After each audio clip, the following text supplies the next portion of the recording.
Ghana. Good morning, Africa. Good morning, Citi TV. Yeah. Well, say good morning. If you listen right now, good morning. I say if you watching, I say good morning. Good morning to you. Yeah, we're there for breakfast show. I say tune in right now. Make them a big man, David. We there right now. See, yeah, I go by name, ladies and gentlemen. I'm a proud Ghanaian, and I'm singing songs from my maiden EP, the Lamont EP.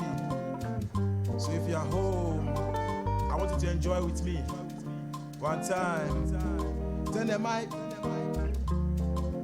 Well, see, the things you they do me, they make me want you they jingle. There's no one else like you. You sabi the jingle. Oh, you see, your special body way they make me, they want to they sing oh lolo. Nobody go fit to kill our shine, baby. What the mommy oh lolo. Yeah, say yeah, oh yeah, baby give me vibe oh yeah, chop my money oh yeah, oh yeah, oh yeah, oh yeah, ooh yeah, oh yeah, baby give me vibe oh yeah, chop my money oh yeah, oh yeah, oh yeah, ooh yeah. I hope you're feeling it. This is just an intro. We are getting there gradually. One time, I'm having fun. I hope you're having fun too. Yeah. This Citi TV. One time, I call this song Do Me of the Lamont EP. Roundup, say what? Please don't stop. Baby, give me sugar loving, please don't stop. As I be to take you to London. Tonight, me and you, baby, no condom. Yeah, ooh. The small things you do to me, where they ginger my body, where they ginger my body, oh, yeah. So this time I said me, person me Jimenia, hey, say me shock, say yeah, weak boy. Hey, if you know be God, if I want to, yeah, me see them. So this time I said me, person me Jimenia, he said me shock, say yeah, weak boy. If you know be God, oh, one time, everybody sing with me, say yeah, oh yeah. Baby, give me vibe, oh yeah, chop my money, oh yeah, ooh, say yeah, oh yeah, baby, give me vibe, oh, chop my money, oh yeah, oh yo. I see that, see, I wonder how I go fit to live without you on a daily, oh my baby, ooh. You and I go live forever till the grave.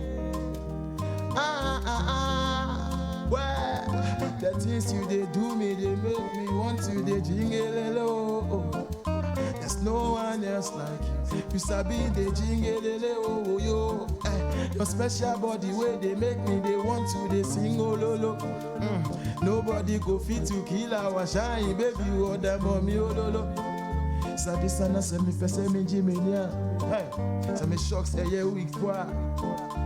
If you know be God, if I want to, everybody say yeah, oh yeah, baby give me vibe, oh. Chop my money, oh yeah, oh yeah, ooh yeah, oh yeah, baby give me vibe, oh yeah, chop my money, oh yeah. One more time. I go by name Shade. I'm so glad to be on this show, this platform. I've been dreaming about this platform, and today I'm here. If you're home and you're dreaming, keep dreaming. It's gonna happen. One time. I want you to know that I'm playing right now with my producer Beat Vampire on the piano and Reggie on the guitar. Together we're giving you sweet melodies from Ghana, West Africa, Accra. Listen, say, where them day, oh, yo. I say, where them day, I want to see. Anything I do, then go talk. Anything I say, then go talk. When I buy my car, then go talk. When I buy my house, then go talk. But where them day, oh. As a boy, they suffer for they get to you. Nobody wanna see my face, oh. Even ask mama to the sick, oh yeah. Kwacha, oh, kwacha. Yeah. Kwacha, oh, kwacha. Yeah. Kwacha, oh, kwacha. Yeah. Kwacha, oh. Reggie, may I feel something? Oh, sweet music.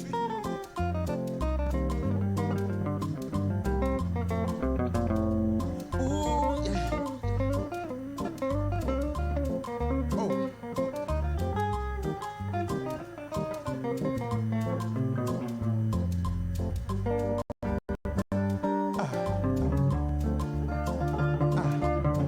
Are you feeling it? I wonder. See, anything I do, then go talk. Anything I say, then go talk. See, when you buy your car, then go talk. I say, when you buy your house, then go talk. But where them day, oh. As somebody suffer for they get to you. Nobody wanna see my face, oh. Even as mama today see go yo. Kwacha, oh, kwacha. Yeah. Kwacha, oh. Everybody see. Oh, la. Me too, I be somebody, oh. Make you never envy my money, oh. When I dey hustle, where them day, oh. La. Me too, I be somebody, oh. Make you never envy my money, oh. When I dey hustle. Kevin boy say what? See. Plenty enemies, see one verse. Plenty money they for pocket. Never go they lose until forget. Shot in the ear like a rocket, you. When I they hustle, say my money go they double. Them I pre my downfall, but if you run no affair, I don't sue. Yeah. I don't want to lose my way. I'm searching for money, oh. Yeah. Searching for money, oh. Yeah. Searching for money, oh. Yeah. I don't want to lose my way. Searching for money, oh. Yeah. Searching for money, oh. Yeah. Kwacha, oh, kwacha. Yeah. Kwacha, oh, kwacha. Everybody sing with me if you come. Say, kwacha, oh, kwacha. Yeah. I forgot to come verse again. I see there. I drop it. Go. Anything I do, then go. Anything I say, then go. When you buy your car, then go. I say when you buy your house, then go talk. Where them do? I somebody suffer but I get to you. Nobody wanna see my face, so. See, I remember them times for the ghettos. Me them my brother Oga Titus, Slay Jeremy, John Dizzy, Bobo Yate. He for tell them how man suffer. Noni ma ye pon kembeko, atale ma wo pon kembeko. Shuna won kembeko, in kembeko. I remember the times for the. Me them my brother Oga Titus, Slay Jeremy, John Dizzy, Bobo Yate. He for tell them how man suffer. Noni ma ye pon kembeko, atale ma wo pon kembeko. Shuna won kembeko. Ooh yeah. I don't tend to kill myself because nobody dey. I don't tend to stab myself and die because no money dey. She no na bu na koloye.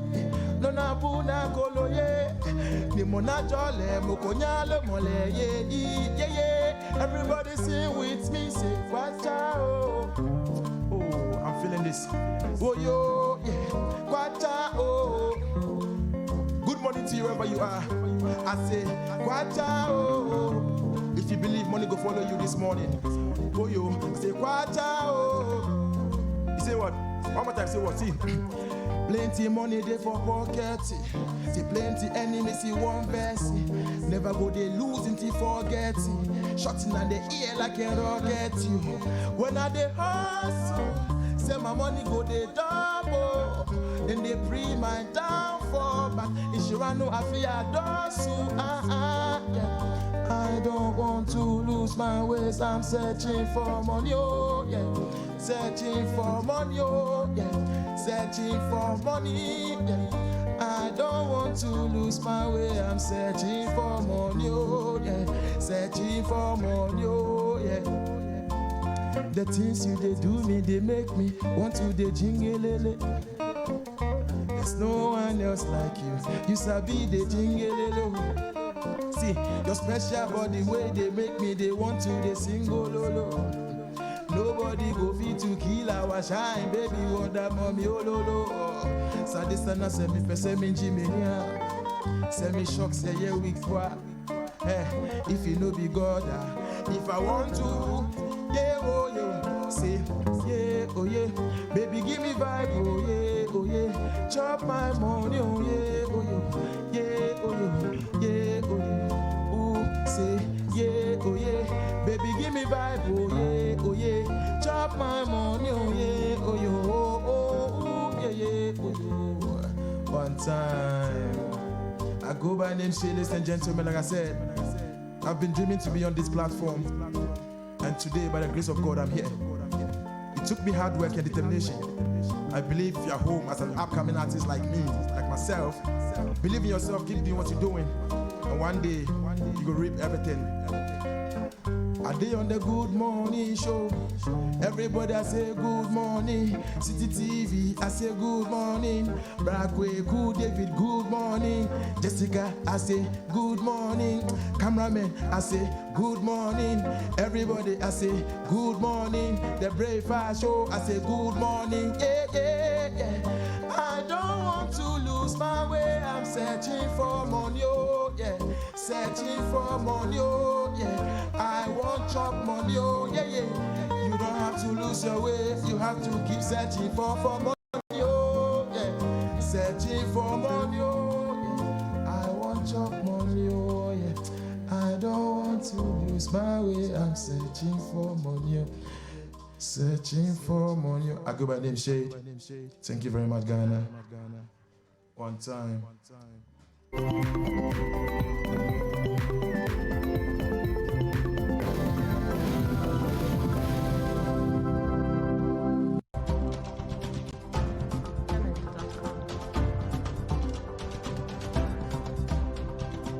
His Excellency Ian Walker, the High Commissioner of Great Britain to Ghana, brought me here.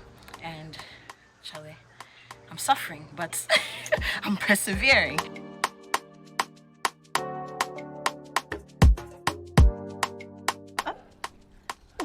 Nearly there. Okay. Okay, let me go this way.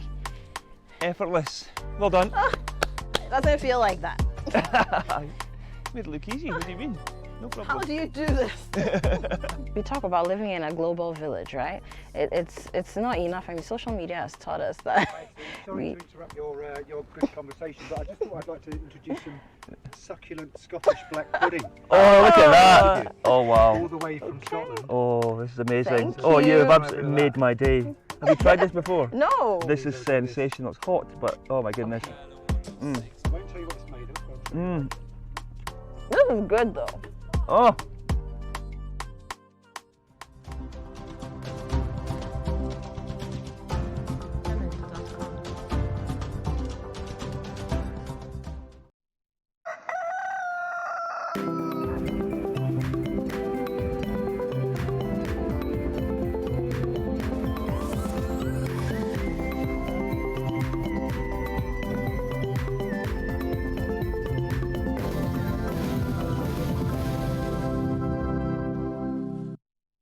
Good morning and welcome to Breakfast Daily on Citi TV. Yes, what a beautiful Thursday morning. Yeah. Yep. Where is October running? It's just going. quick. Well, you're welcome to Breakfast Daily. My name is David Citi. And I am Dziffa, Ametam. It is an interactive show, so wherever you're watching us from, we want to hear from you guys. Okay, so to join the conversation, just use the hashtag Breakfast Daily. Yes, and our WhatsApp line is 05505858832. For those of you who are watching outside the country, kindly prefix that with +233. Now, every day we start a show off with a quote. So let's take a look at a quote for the day today. So the quote of the day today comes from Eleanor Roosevelt. She says, "Remember that no one can make you feel inferior." No one, absolutely no one, can make you feel inferior without your consent. I think this is such a powerful quote for us to, as a reminder, for us to know that we are the captains of our own ship. And that if it is that whether we feel happy, whether we feel sad, whether we feel, on top of the world, whether we feel, downtrodden, it's up to us, and it's important for us to be in that frame of mind where it is that we know that without your consent, nobody can decide how it is that you feel. You are the determinant, all right? So it's a very important place for us to be, absolutely. Now, every day we remind you of this show, and I think it's a very important reminder because as we're heading up towards the elections, the Voter's Diary is that show that breaks down the numbers, breaks down the information, simplifies the data for you, and every day we have, from Monday to Friday, we have Voter's Diary on radio at 1 p.m. and we also have it again on Citi TV at 3 p.m. Now at 1 p.m. on radio, Abna Nyameche Ampedu is the one who's hosting the show, and at 3 p.m. it's Vivian Kai Loco on Citi TV. So you don't want to miss it, because as we near towards the elections, right now we are just under 60 days to go to the elections. So you can't afford to miss it. It's absolutely important because all the information, and we're covering the entire country. Okay, we're going into history, we're giving you figures, we're giving you facts, we're giving you data to put everything in perspective, all right? It's very, very important. Now, at the same time, we also want all the communities that are dotted around the country to make sure that at least the standard of living comes up to the level that is befitting for a Ghanaian. So Hello, Mr. President is that show that we want to use as a vehicle to talk to your, as constituents of different regions, different areas. What is it that is a problem for you? What is it that is a challenge within your area? What is it that is going on in your community that we need to know about? And we need to call the duty bearers to task, to ask them what is it that they're doing about fixing the situations there. Some of you, it's bad roads. A lot of you, actually, it's bad roads. Some of you, it's sanitation. Some of you, it's water challenges, electricity, and so on. Some of you, it's a complex, mishmash of problems. All of these, Hello, Mr. President, is that show that will handle the issues for you, all right? So send us a 60-second video, all right? Show us the problem, or write us an email, all right? 250 words max. Send us an email at hellomrpresidenttv@gmail.com. hellomrpresidenttv@gmail.com. And we will call those people who are responsible for your area and make sure that we bring up the issues, to them and make sure that the duty bearers do what it is they have to do. Definitely, and all these things are important because, over 60 years we've been talking about our political independence, our economic independence, how we can get this nation ahead. And while we've done well with the global perception of Ghana, it would be nice if people come into this country and the kinds of things they think they would see is actually manifested in the lives of some of the people who are most vulnerable amongst us. And it's really easy to lose sight of what's happening in the other regions in the country when you see things going well within your community. So there are places in Accra where people will tell you, this road is so small, I don't even know why they are still trying to do more things with it. Meanwhile, there are people somewhere in the north, somewhere in the western region, who have not seen proper roads since they've been born, and they are over 50 years old. So shows like Voters Diary, segments like Hello Mr. President, shows like The Constituency is really meant to serve you, the Ghanaian public, right? Because we understand that we are in a generation of information. People are just throwing information to you left, right, front, and center, wherever you go. But it's really important for you to be able to filter out what's real from what is not. And the reason why it is more important now more than ever is because in less than 60 days, we are all going to go out and decide who will serve us for the next 4 years. We can't make the best decisions if we are not well informed. So every day at 1 p.m., it doesn't matter if you're at your office, if you are working, whatever it is that you're doing, just getting an idea of what's happening in other parts of the country. Like this week, they've been talking about the Ahafo region, for instance, and what's going on there, the history behind that region, why certain people won certain elections and campaigns. So you really get an understanding. And Nathan Kwao, Kojajiman spend hours upon hours researching these information so that we don't have to do that work. You know, in just 1 hour, we get everything we need.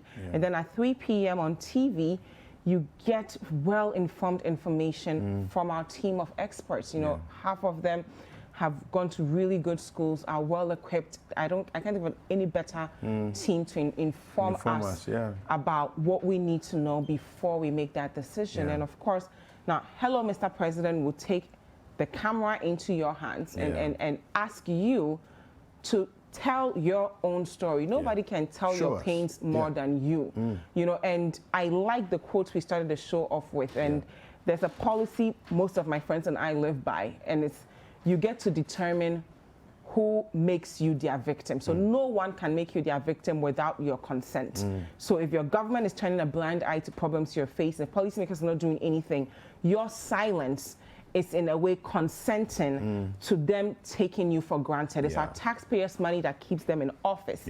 We voted them in.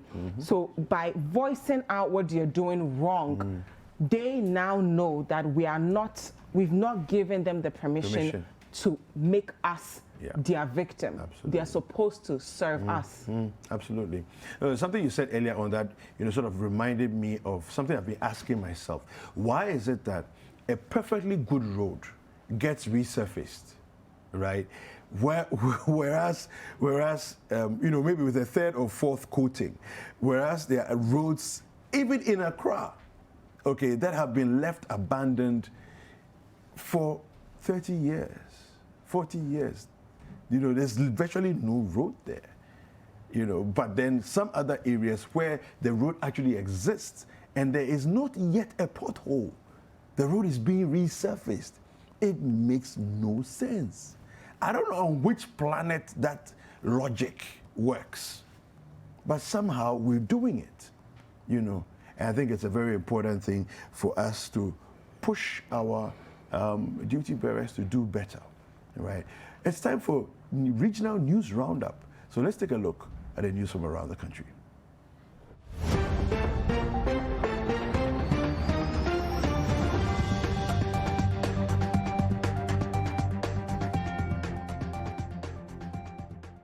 Good morning and welcome to News Roundup on Citi TV.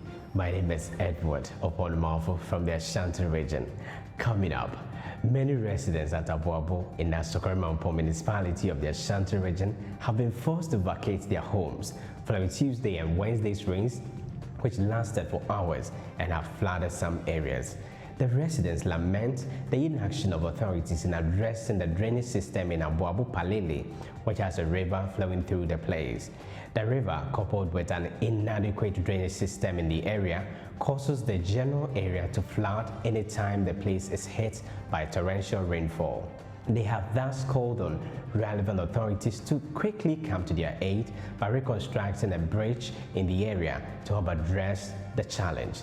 Some residents have also threatened to boycott the upcoming general elections if the bridge is not fixed. In a related development, some residents at Sokoban within the Kumasi Metropolitan Assembly have been displaced after Tuesday night through to Wednesday morning's rains. Some buildings collapsed as many others were forced to leave their homes to seek shelter elsewhere because of the flood. Personnel from the Ghana National Fire Service and the National Disaster Management Organization were deployed to the area to rescue persons who were trapped in their homes. Stranded residents are asking authorities to come to their aid. Away from that, 6 disgruntled members of the New Patriotic Party in various constituencies in the Ashanti region have so far failed to contest as independent parliamentary candidates. President Akufo-Addo, during his tour of the Ashanti region, urged party members to massively vote against MPP members running as independent candidates. The 6 who have failed so far include incumbent Member of Parliament for Fomena, Andrew Amwakwesiama, who withdrew from the party's primaries and reportedly accused the regional and constituency chairman of teaming up and subjecting him to unfair treatment. In Askra constituency, former MPP constituency organizer Eric Osei has failed to contest the incumbent Member of Parliament Patricia Apiagyei. In the Bekwai constituency, Akwesi Mufajman has failed to contest the incumbent who doubles as the first Deputy Speaker of Parliament, Joseph Osei-Usu. In the Hafano North constituency, Kwabena Osei-Bunsu, whom the president describes as intransigent, has also failed as an independent candidate. Dr. Simon Kakari is also seeking to run as an independent candidate for the Fija-Kwabre South constituency. At the Swami constituency, George Prempe has failed to contest incumbent and the majority leader of parliament, Mr. Osei Mensah-Bonsu. The party, according to Citi news sources, is still making attempts to impress on persons running as independent candidates in the region to rescind their decision, as they believe it could affect the party's fortunes in the upcoming general elections. That's all for News Roundup on Citi TV. My name is Edward Opon-Marfo. Many thanks for watching. Good morning and welcome to the News Roundup from Damango in the Savannah region. My name is Richard Fogo. The Member of Parliament for Damango constituency, Adam Muntawakilu, is expected to submit his nomination forms at the District Office of the Electoral Commission today. Mr. Muntawakilu, who is the ranking member of the Mines and Energy Committee, is seeking a third term in Parliament.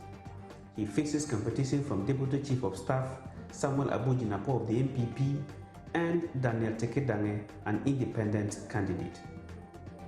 The second lady, Samira Baumia, is promising Fulani communities in the Savannah region of government's commitment to always address their challenges.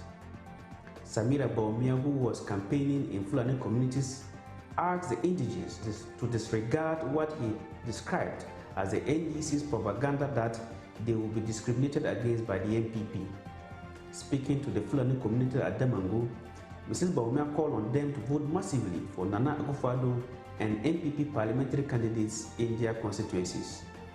Still on elections, the Deputy Savannah Regional Minister, Samuel Yayutika, has urged the Electoral Commission to be impartial in their activities. According to him, this is a sure way of ensuring peace during and after the December 7 polls. Mr. Tika was speaking at the youth forum organized by Yes Ghana in Damango on Wednesday to prepare young people towards a violence-free elections. The forum brought together about 200 youths from across the Savannah region to engage with duty bearers such as the police, the Electoral Commission, the NCCE, the National Peace Council, the National Youth Authority, and religious bodies. Mr. Tika said if the EC organizes a free and fair elections, the results will be accepted by all parties. In other news, displaced victims of flood waters in the Savannah region are calling on government to help them relocate to higher grounds.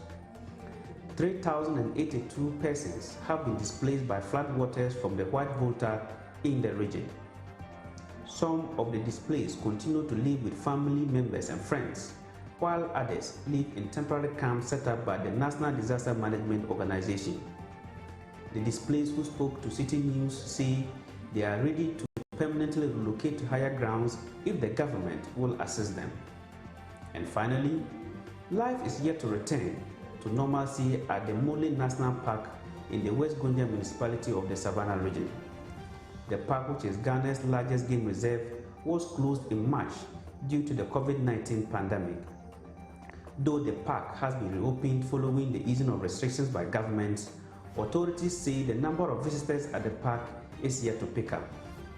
Assistant Park Manager Bonachile told Citi News they have put in place the necessary COVID-19 protocols to protect visitors from the pandemic. And this brings us to the end of the news roundup from the Savannah region. My name is Richard Fogo. Have a good morning. Hello. You're welcome to the news from the Central Region. My name is Georgina Appiah. Unemployed youth in Elmina in the Commander Edina Iguafo Abrem municipality are calling on the government to urgently put in place measures that will create job opportunities for them. They say the lack of jobs in the area, coupled with the low pace of development, is impacting negatively on their growth and well-being. They narrate how in many instances they have to resort to fishing to survive. They bemoan what they allege is the neglect of authorities and called for urgent action. Speaking to Citi News in Elmina, Echo Davis bemoaned the inability of the government to make the Commander Sugar Factory and the Elmina Fish Processing Plant operational to create employment for the youth in the municipality and the Central Region at large. He was optimistic their predicaments would influence their decision come December 7, 2020 elections.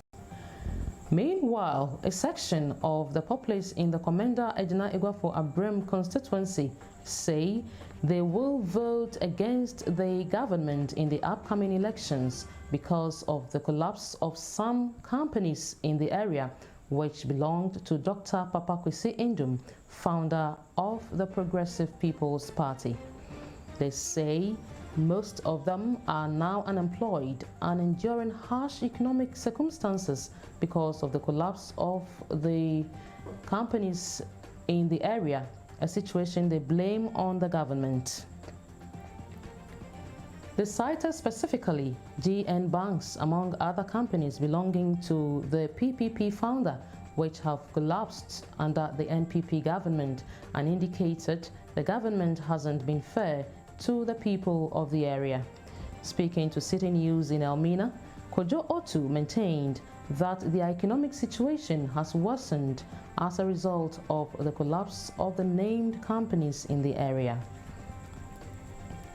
Still in Elmina, fishermen have thrown a challenge to the NPP government and President Akufo-Addo in particular to account to them on the distribution of the 1,300 outboard motors purported to have been distributed to fishermen along the coastal belt of the country. They allege only about 30% of fishermen benefited from the subsidized outboard motors. They contend the sale of the outboard motors has been politicized as party officials have taken over the subsidized outboard motors and are selling it at exorbitant prices to fishermen. Their concern comes in a wake of an allegation that the vice chairman of the NPP in the Infantsman constituency sold a subsidized outboard motor at about 20,000 cedis instead of 10,000 cedis as stipulated by the government. Speaking to the media in Elmina, an opinion leader and canoe owner John Quayson, known as Manuma, on behalf of the Elmina fishermen, emphasized that the NPP government has neglected fisherfolks as the countless promises to improve their living standards did not materialize. And that does it for the news from the Central Region. My name is Georgina Appiah.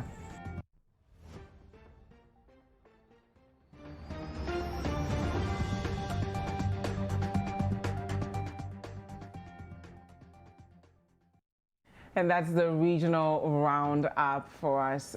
We started out where? Which region did we start from? We started with, I forget that. Who did we start with? We started with Paul Malfo. Yes.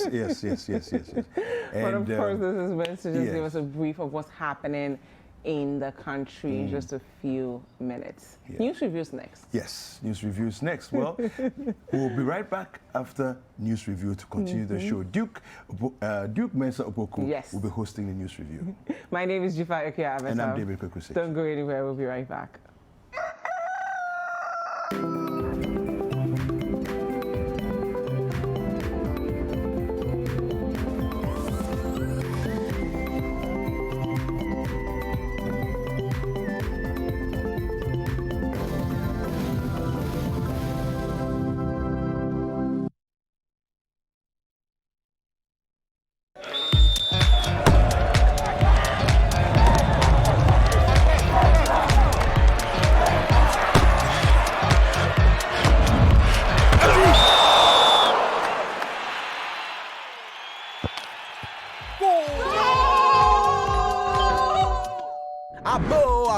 Play the golden goal on Bet Planet today with just 20 Ghana Cedis. You could win a Mercedes and 100,000 Ghana Cedi worth of prizes. This advert has been vetted and approved by the Gaming Commission of Ghana. Bet responsibly, not for persons below the age of 18.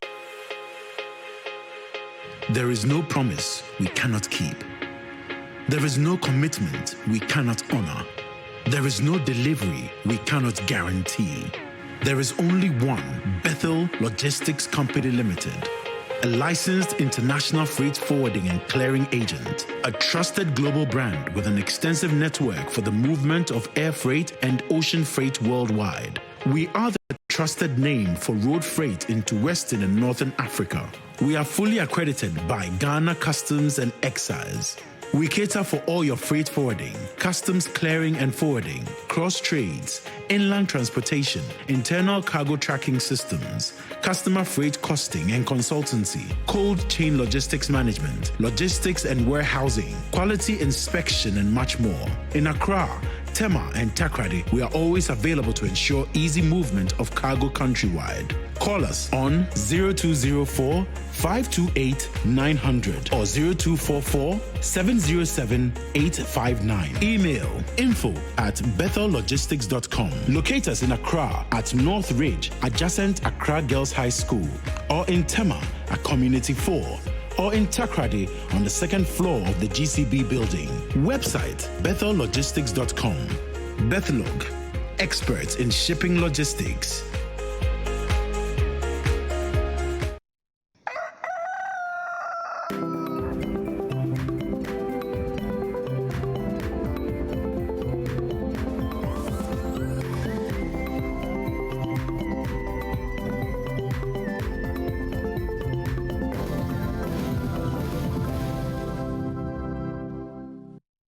At some 60 days to the election 2020, my name is Duke Mensah Opoku. Welcome to the Thursday edition of the News Review on Breakfast Daily.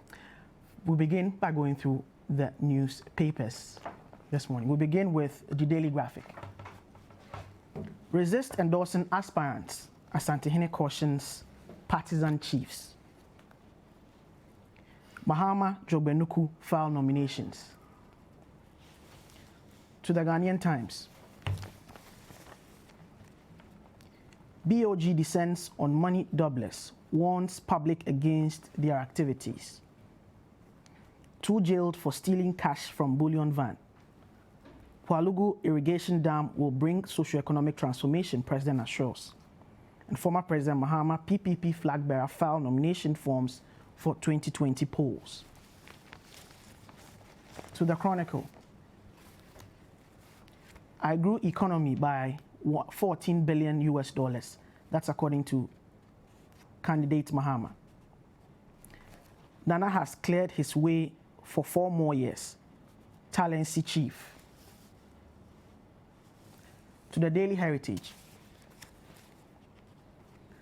Mahama goes door to door. Business Finder. Okay. So we'll go to the stories online.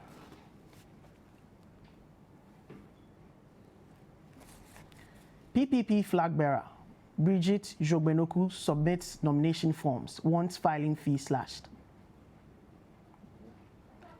I'll ensure strict enforcement of anti-vigilantism law, Ekufuado.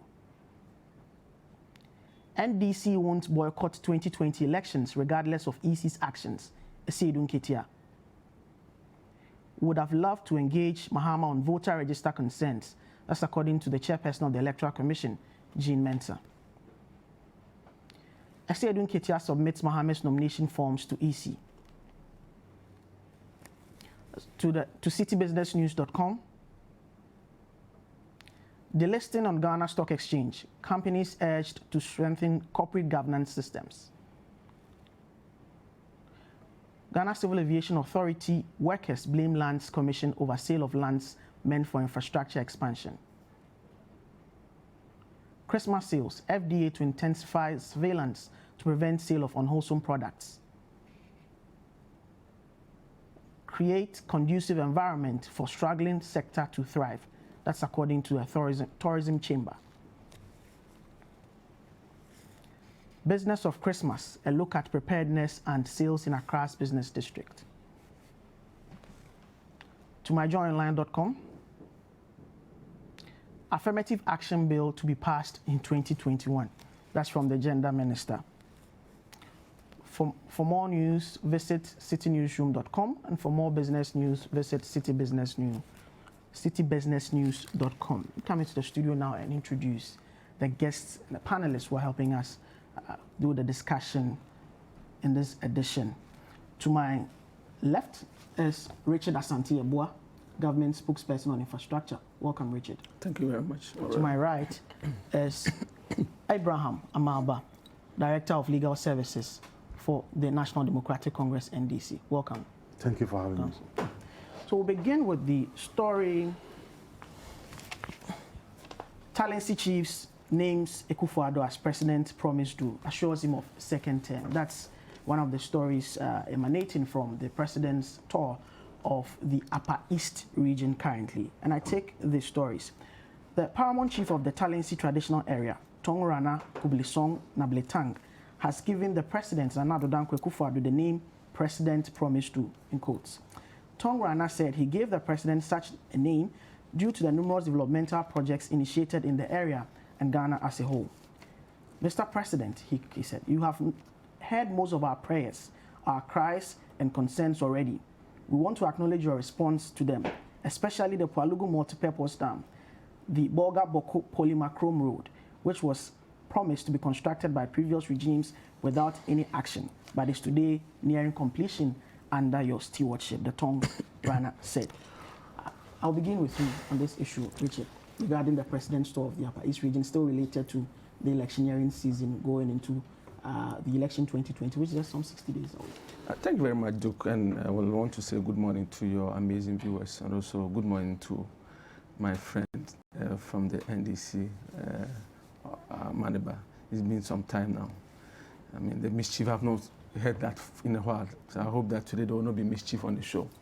But I mean, go back to the issue, and I tell you that, I mean, the chief nailed it right on the head, because that is what Ghanaians know the president Nana Dankwa Akufo-Addo to be. Ghanaians have come to believe and know over the years that we have somebody who is incorruptible as a leader, somebody who is a compassionate leader, and somebody who is extremely competent, very decisive individual, man in the affairs of the nation. And practically all the things that he told Ghanaians in the run-up to 2016 elections that he's going to do, when granted the opportunity, he's done that, and Ghanaians are seeing that. And the evidence abound for people to appreciate the great work of His Excellency Nana Dankwa Akufo-Addo. When you look at roads, I mean, the chief was overwhelmed with the kind of roads infrastructure that he was seeing. But beyond that, there were a good number of things that we promised in our manifesto that we're going to do. We can talk about the one district, one factory. We told Ghanaians that granting the opportunity, we are going to start an agenda to industrialize the country. This is being done across the length and breadth of the country. There are a good number of places where this has been completed, other places at various stages of completion in terms of industries. When you go to the Volta region, as we speak now, Adaklu has the biggest rice factory, milling factory in the country. That's the Volta region, Adaklu alone. There are other projects. Should government be claiming credit entirely for a project that is private-public? I mean, this is how we want people to appreciate. I know during the time that we're giving these policies, we told you that we're going to make it private sector driven, with government supporting it and government providing the financing to assist them, and also providing other incentives to assist these individuals who will be interested in planting factories. But those are the things. If I'm a business person and I want to establish a factory and government grants me tax holidays, government help me access a loan at a cheaper rate, and government is giving me all the assessment in terms of waivers on importation on the various machineries that I'm bringing into the country, I'll be extremely happy and excited about it. And this president, he talked and he did it. So he promised, and he's a promise keeper. He's keeping his promise. He told Ghanaians that I'm going to give you free education. I mean, for the first time in our history as a country, we have every part of this country enjoying free education at the secondary school level. That Ghanaians are not only enjoying the free education, there's also quality education. Now we are seeing that parents are not even paying examination fees at the basic level and the senior secondary school level. This is unprecedented. That is the only president that has ever done this for the country. Over the years, since the inception of this country, we've never had a policy or a moment where we have ambulance that could be sited at every part of the country, even in the forgotten part of this country. Now we have ambulances at every constituency. Over 300 of them were brought in. Now every constituency in this country, including my brother Amandabe's constituency, do have such ambulance situated there to take care of the people of this country. We promise that we'll recruit people, create employment avenues. In this government's lifetime, we are seeing a government that has recruited over 95,000 health workers. That included nurses, doctors, laboratory scientists, and other health and allied scientists who are helping in terms of building this country, providing quality health care for the country. When this president was campaigning, he told Ghanaians that granting the opportunity, I'm equally going to do another thing for you. That is the NAPCO idea. What, don't we have NAPCO? Where youth we are now being told that they should rather consider becoming Okada operators or mortuary operators, are being given opportunities to have a moment. That's a transitional point where through that they can jump onto the wider job market. These people had formed associations during the era of President Mahama. It shows the incompetence, the corruption, and the indecisive nature when we were in Egypt. Now, Nana Addo Akufo-Addo is not only leading us from Egypt, he's practically taking us to the promised land. And we Ghanaians are seeing that for the first time in our history, in terms of even macroeconomic indicators, Ghana and Nigeria, over the years, we realized that Nigeria was beating Ghana in terms of attraction of foreign direct investment. Now, as we speak, Ghana is leading the whole of West Africa as the country with the best. In terms of the Nigeria's size and position and the kind of investment that they would attract ordinarily, is that something that should be trumpeted over the top? Oh, of course, because of the size of Nigeria and the kind of economy Nigeria has, one would expect that that's history that we inherited, where Nigeria was beating Ghana in terms of with the West African sub-region, in terms of attraction of foreign direct investment into these countries. Nigeria will continuously sustain that. But under Nana Addo Akufo-Addo, the reverse is happening. That Ghana is now leading in terms of attraction of foreign direct investment. Now Ghana is practically becoming the automobile hub of the sub-region, where we are seeing giants coming in. These companies, they don't come in when they are not comfortable, when they do not see in terms of the future of the country. He's telling you that we have a leader who understands how to position things. My brother, under this government, beyond the things that I'm talking about, we are seeing massive road infrastructure across the length and breadth of the country. It is happening live. We are seeing cocoa farmers getting people who complain about roads across the country 28%. And how of course, roads are being surfaced in the cities and but when you go to the rural areas and the places where they really need to have their roads tarred and cart goods to centers to better their economic opportunities. Those roads are not. I think that every part of in terms of the policy arrangement of the MPP, when we put up together policy, what we try to do is that it touches on every part of the country. We do not want any part of the country to be forgotten. So that is why you see that in terms of the policies, the way we market it, we talk of one district, one factory. So regardless of where you are located, there should be a district. Okay. So you would equally get some. You are talking about one constituency, one ambulance. You form part of a constituency, so you surely get some. What is free education? It is every part of the country. The roads is a year of roads. We do not say only Accra roads. So we are seeing these roads projects being done. But I must admit that it's not all the roads in the country that have been completed. These are work that is ongoing. But we need to understand and appreciate what is being done. In terms of even the business front, for the life of me, I did not anticipate or even cogitate that a moment will come in history where a government will come, reduce electricity tariffs, even at a point to give free electricity and give free water to the good people of this country. I never thought that such a moment would come. As a businessman, I never anticipated that import duties would be reduced to the point where we are going to have about 50% reduction in import duties. I never thought that such an arrangement was going to happen. Okay. As a businessman, I did not know that. A minute then, my brother will come in. See, public sector wages have been increased by 12%. We have increased in minimum wage by 11%. We are seeing a pragmatic step in trying to resolve the challenges that we inherited. So I'm telling you that when you talk about Nana Dankwa Akufo-Addo, he's a president who talks and he makes sure that those promises are followed up by actions. And that is what we are seeing. That's what people are applauding him all around the country. Because he's shown decisive leadership. And that is what this country has been yearning for over the years. Okay. Abraham, he has mentioned the works that have been executed, the track record of the New Patriotic Party government since from inception 2017 up until now. We have some comments to make on this. I have never, ever in my lifetime seen a useless government such as this government. You borrow 140 billion Ghana cedis, and your track record is ambulances. The one who borrowed 40 billion cedis has hospitals to show. It is not just a matter of priorities. One decides to focus on health and human development. The other decides to focus on fiscal development. We are even having hospitals all over. Just I'll allow him to finish. So, my Bible knowledge is not good. But to whom? Complete it. Much is given, much is expected. So let me continue. So if you have borrowed 140 billion, and what you can be showing is hospital beds and ambulances, how about the one who has built massive hospitals across? The chief, the Tongorana, I wish he would have taken the advice of the Asantehene that chiefs should stop, endorsing candidates. But he has not listened. This is a chief who once was a member of parliament for that constituency under the MPP. So what do you expect from such a chief?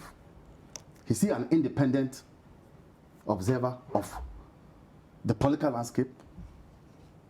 He's an interested party, and so he will make those comments. I forgive him for that. But what are we hearing? That Nanado promises and fulfills. Look, I and you were told that there was going to be free senior high school, isn't it? I was never told there was going to be a double track free senior high school. But policy evolves in its execution. Policy evolves in its execution. That's what they will say. Stop trying to embellish what is happening. You've promised me. Promise is a promise. You know, governance is about a social contract. True. So you promised me, I bought into your promise, and I voted for you. What the MPP is giving Ghanaians now is a double track senior high school, free senior high school. It comes with its attendant issues.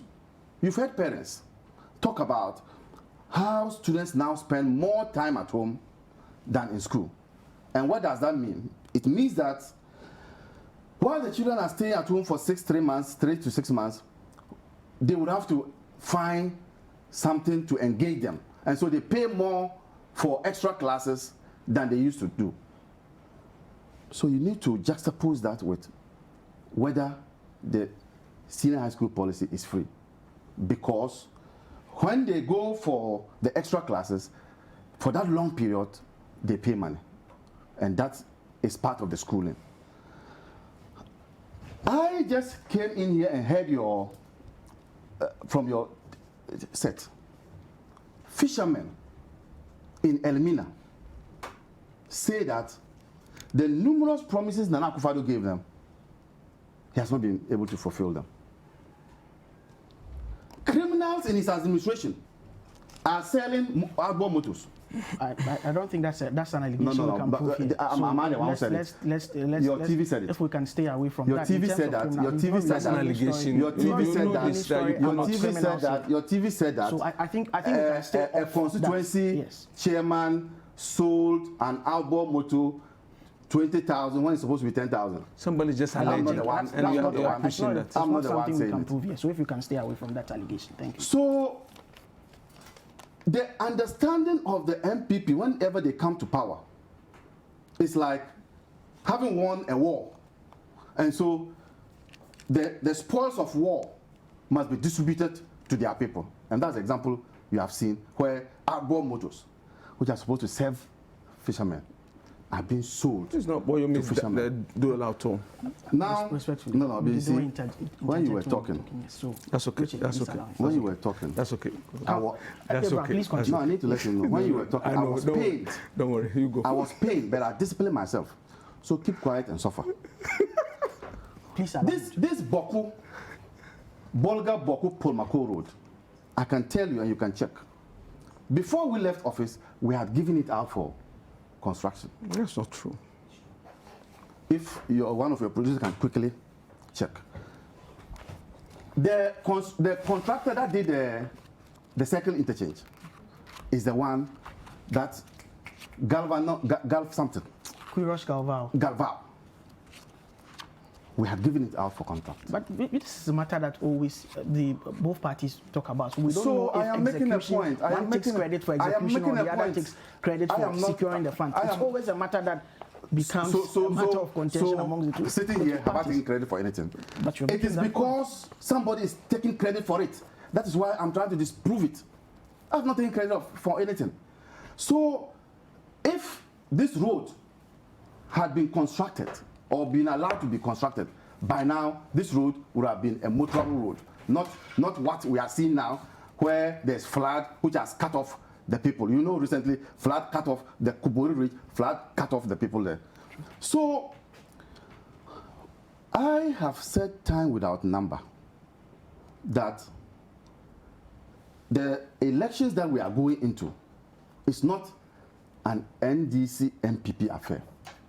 It is Ghanaians versus a president who has come to power and has decided that his ethnic group, his family members are more important than all of us. That is why we have christened these elections as a rescue mission.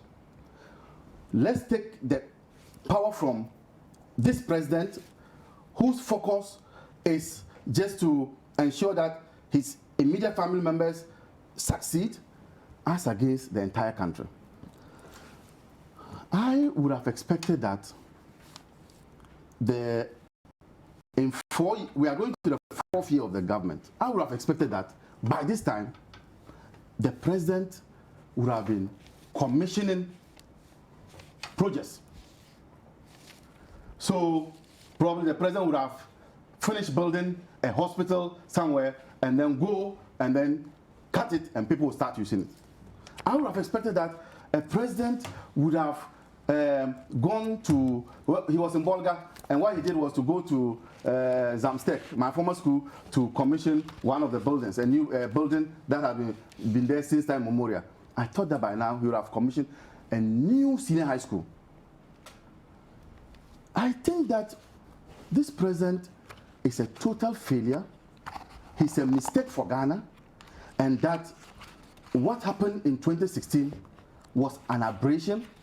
The people of this country has the opportunity now to correct the wrong.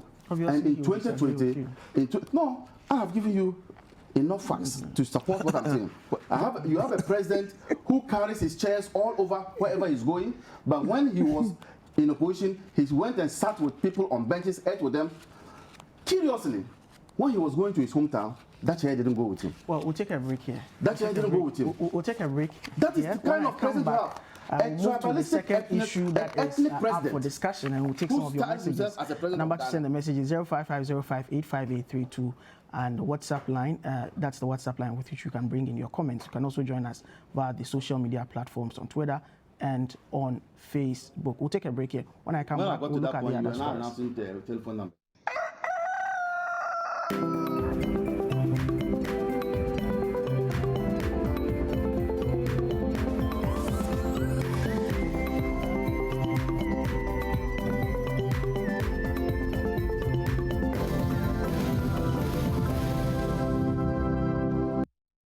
Equinfi Juice Factory is a 1D1F initiative funded by Ghana Exim Bank. Each juice brand, Equinfi Fruit Juice, is made from fresh pineapple and its quality is impeccable. All raw materials used in its production are purchased here in Ghana. The entire value chain has helped the community prosper by creating jobs for many Ghanaians, from farming, distribution, and retail. Due to its great taste and brand promotion, Equinfi Juice is available in supermarkets and shops all over Ghana. And just like Equinfi Juice Factory, there are other factories set up across the country under the 1D1F initiative in areas such as shea production, poultry, pharmaceuticals, sweet potatoes, avocado, tomatoes, mangoes, and more local businesses which are creating jobs and expected revenue. At Ghana Exim Bank, we call this the Made in Ghana 4P: produce, promote, purchase, and prosper. If as a people we believe in the Ghana beyond aid, then let's prosper as a nation by producing, promoting, and purchasing our own products. Let's support Made in Ghana, and let's take Made in Ghana to the world. One district, one factory. Ghana at work. Ghana Exim Bank, facilitating Ghana's international trade.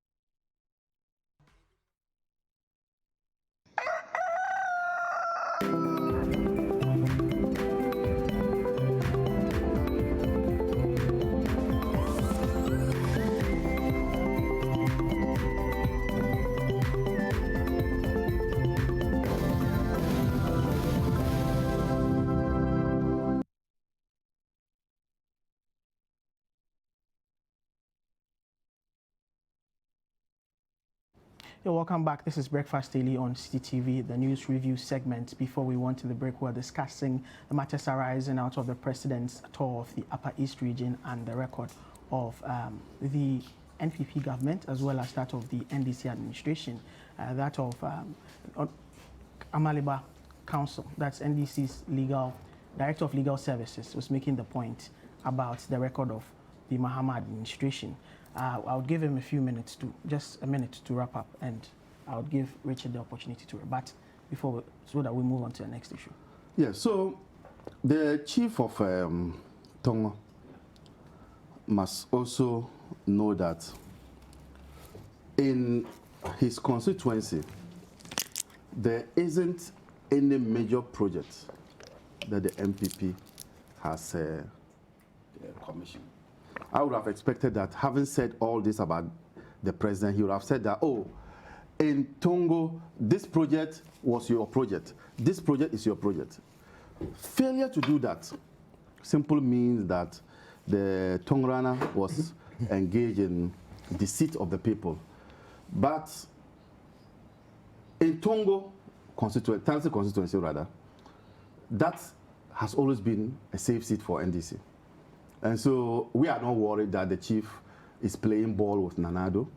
The good people of Tongo have always voted for the NDC, and this endorsement that Nanado had in Tongo is an empty crown that has been placed on his head. All right, opportunity to... Thank you very much. I mean, see, when my friend Maniba was speaking, he talked about double track at the secondary level. And I asked myself, looking at the challenges that confronted the educational sector and the fact that we have the chunk of the children of the country sitting in the house because there was no access to these for these children, whose child were they expecting to sit in the house?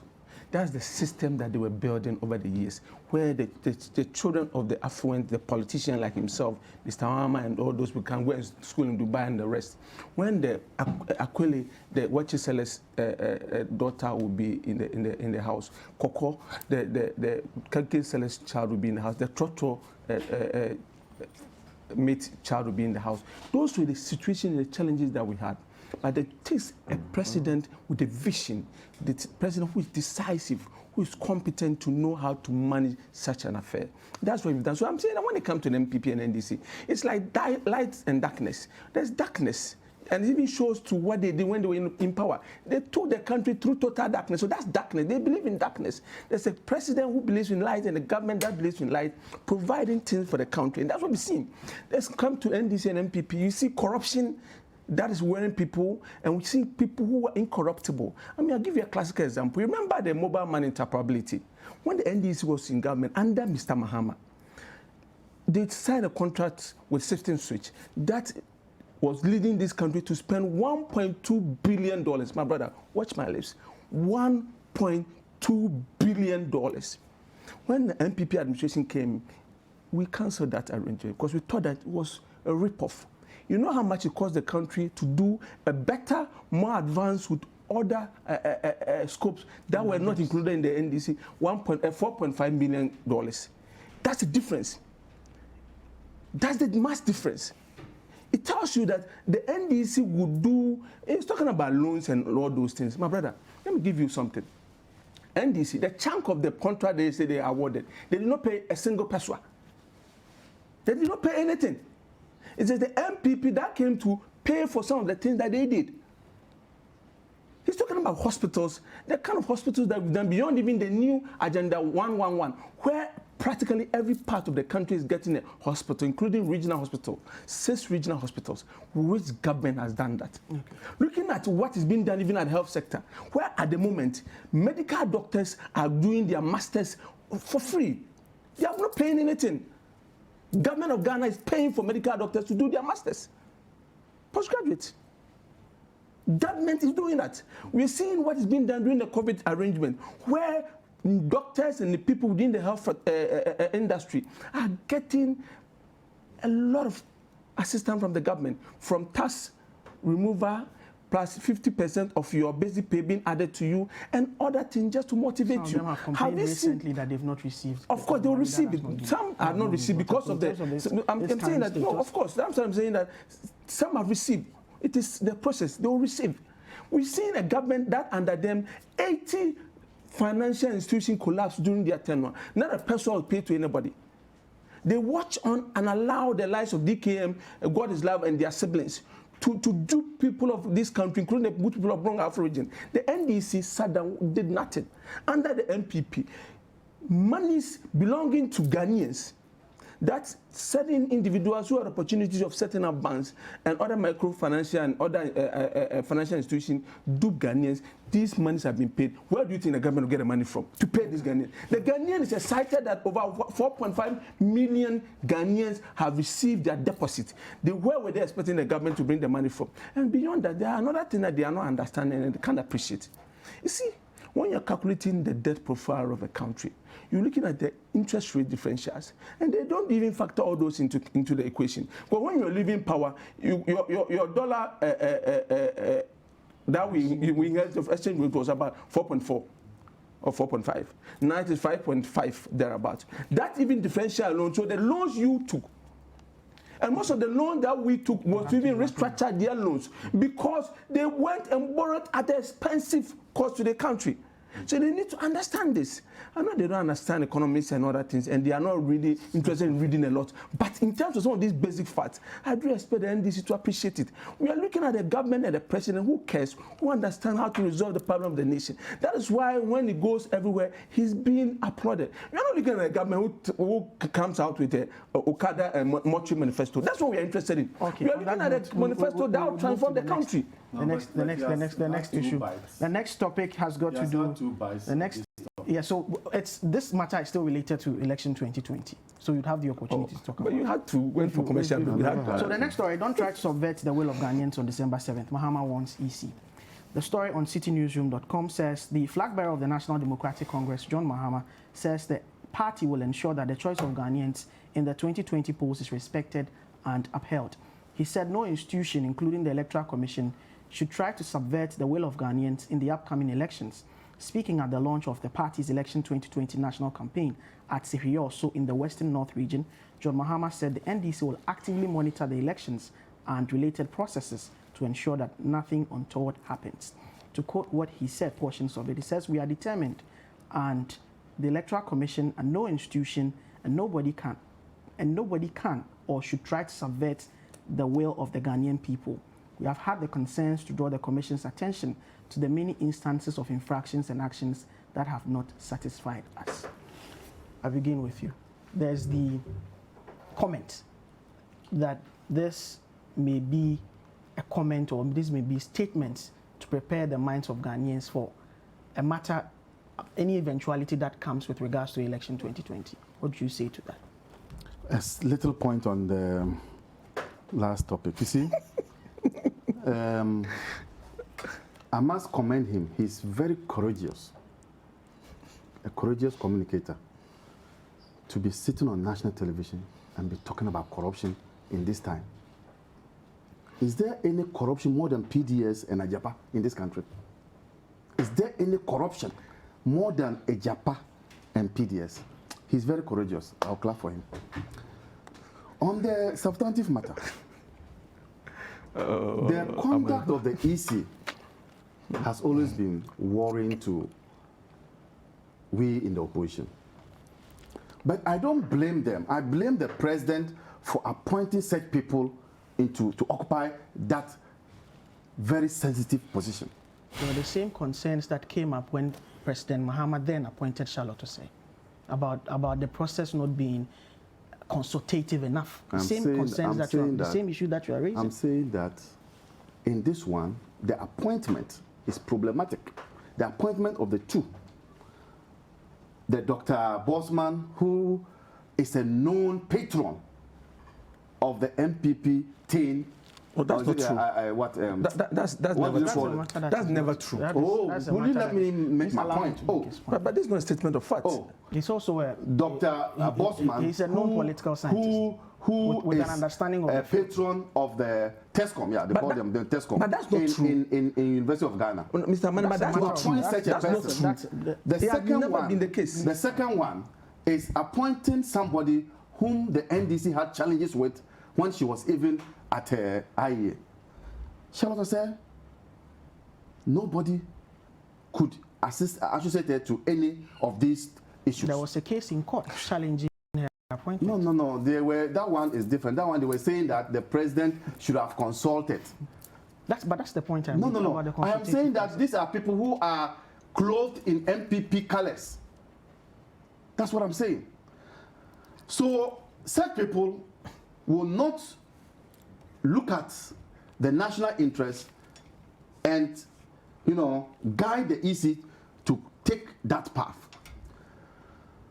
For instance, in this process, the EC is supposed to publish on their website the provisional register.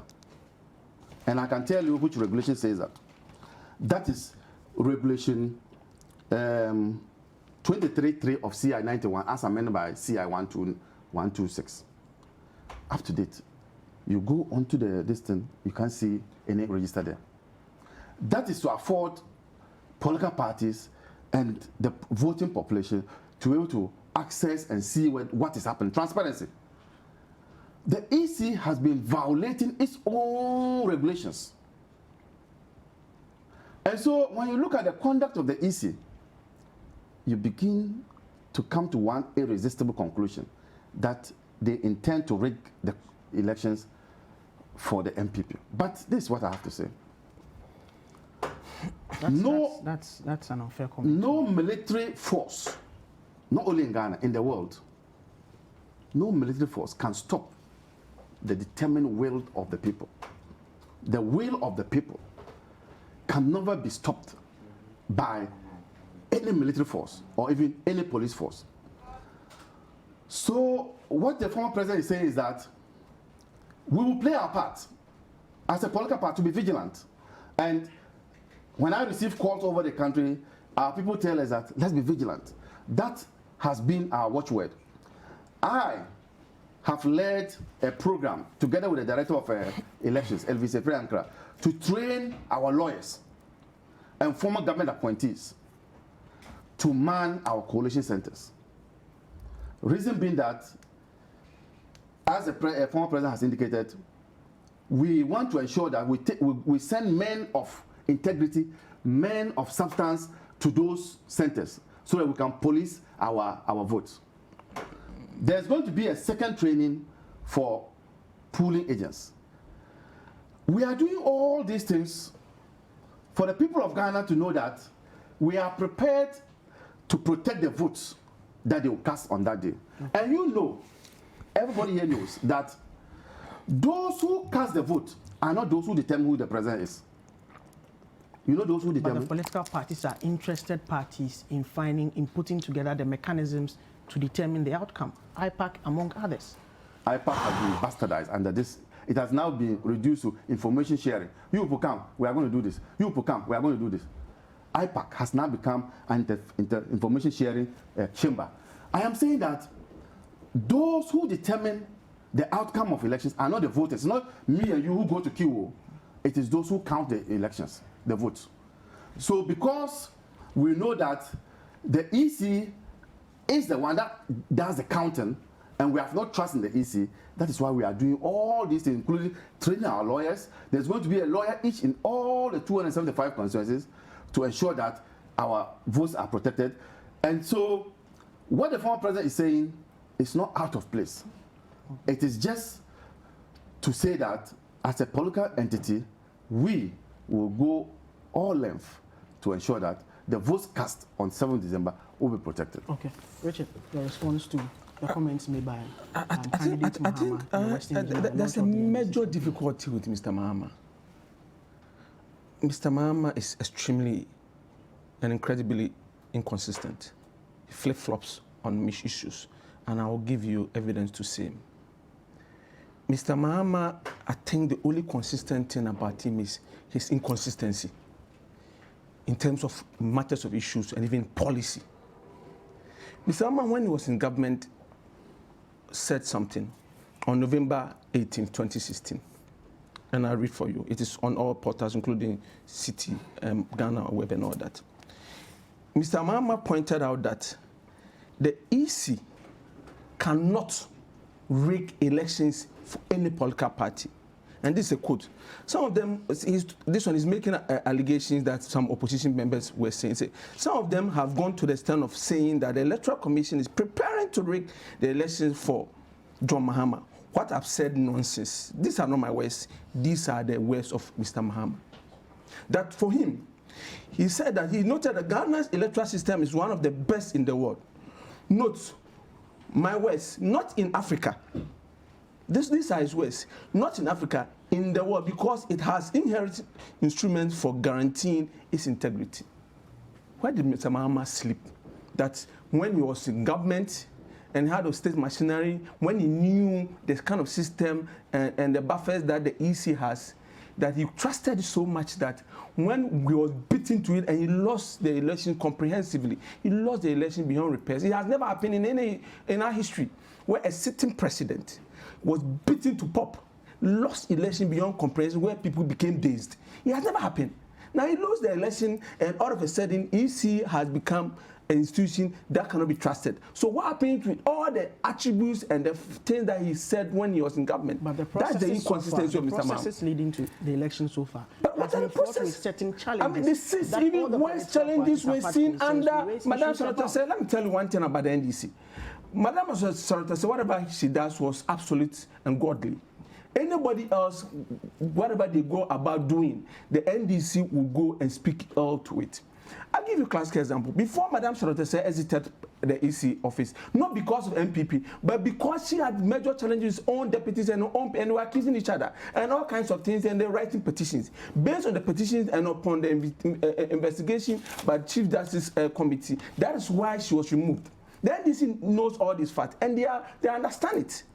Now, when Madame Charlotte was there, she was making effort to replace the register because STR has written to the EC telling them that the equipment that they supplied to the EC was obsolete, and is something that is abnormal. It cannot be fit for purpose going into the next elections. So they should change it. Those were the letters written to the EC. So Charlotte Osei started the process.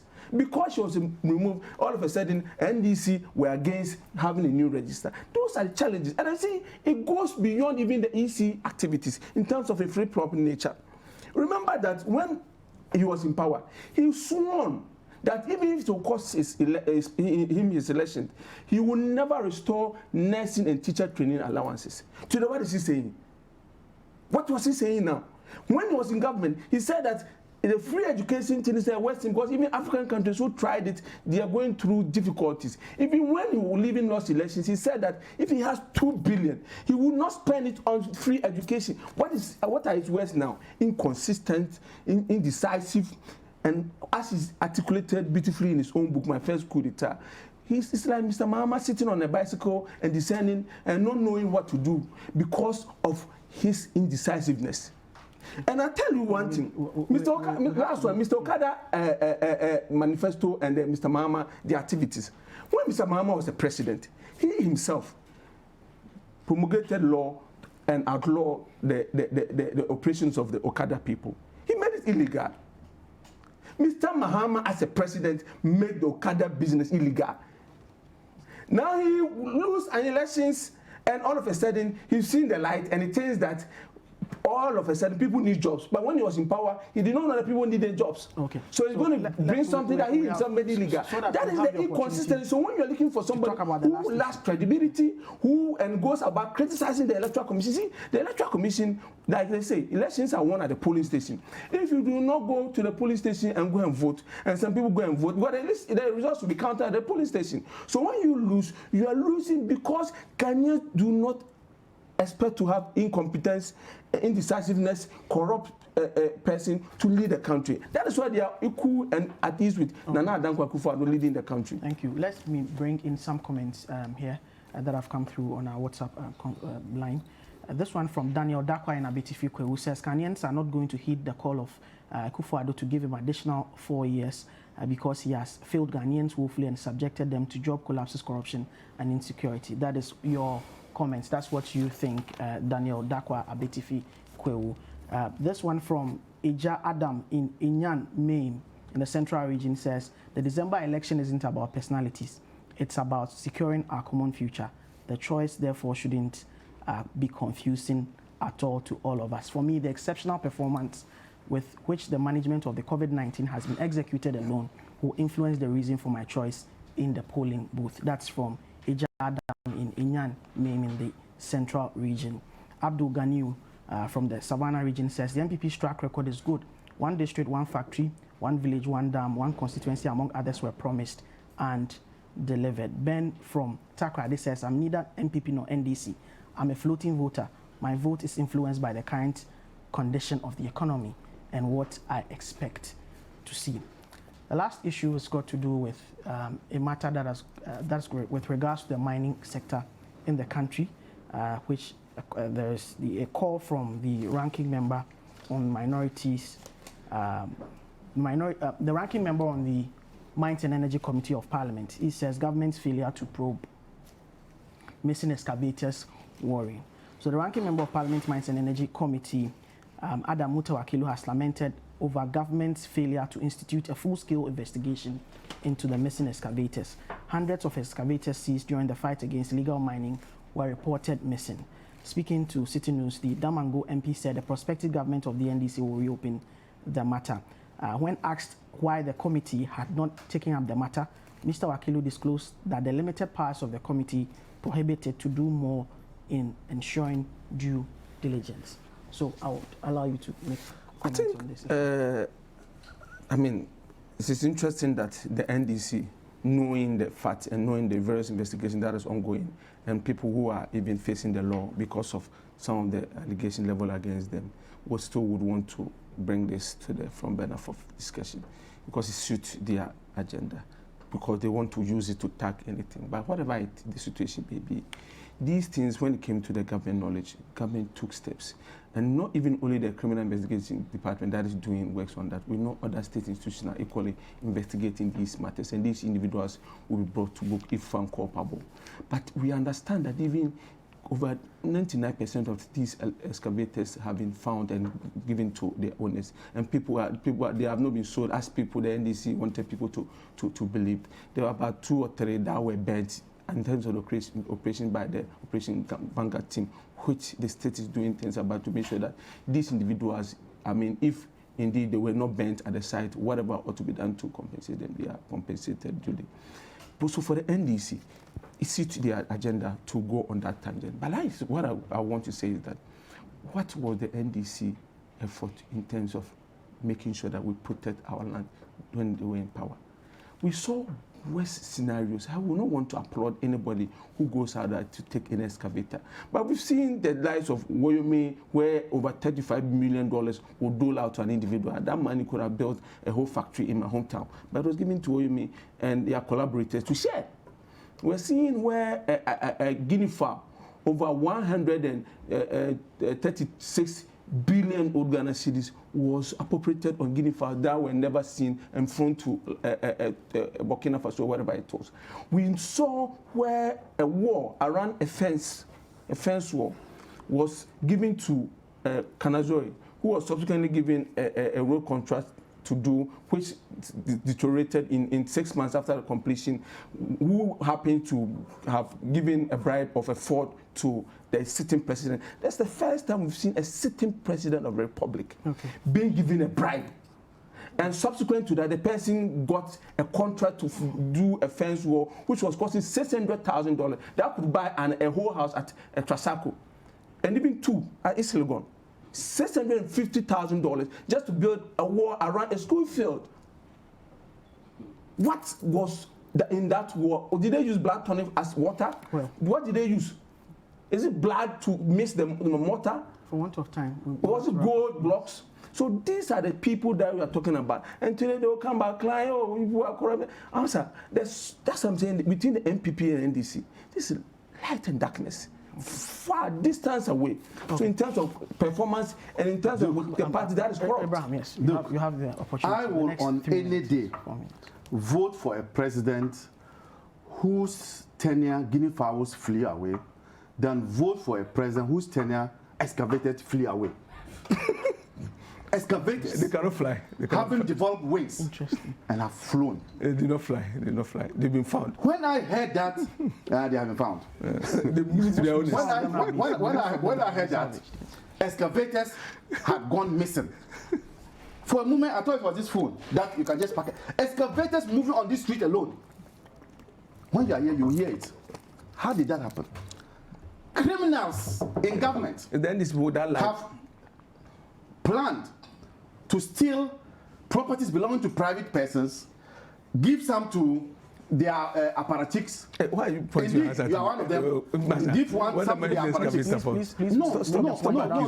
This is a serious matter. I take serious obsession. But I do take serious obsession. These are private. The man is. These are private. No. I said you are one of the MPP person. I'm not saying that you are Richard, don't. But so let's clarify that I was not giving an excavator. I want that clarification. You are not running away. I will not want him to include my integrity. You are not running away. I'm a solid person with a solid integrity. So you have one Ewusi, who has been fingered for the missing excavators. Here we are.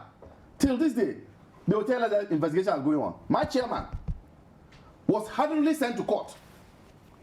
So, in this administration, 2 legs good, 4 legs bad.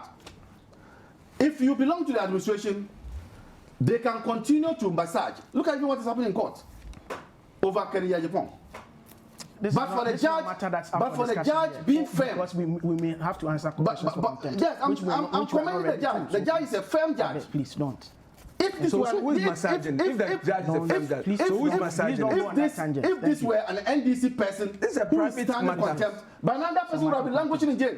He would have spent like 3 weeks already in jail. When your people threaten to kill judges, this administration, in terms of fighting Galamsey, have failed miserably because if you look at the water, and the only way you can determine whether there's progress or not is to go and take the water as it is today, and then the water as it was. Okay. And you will see that the water is more bright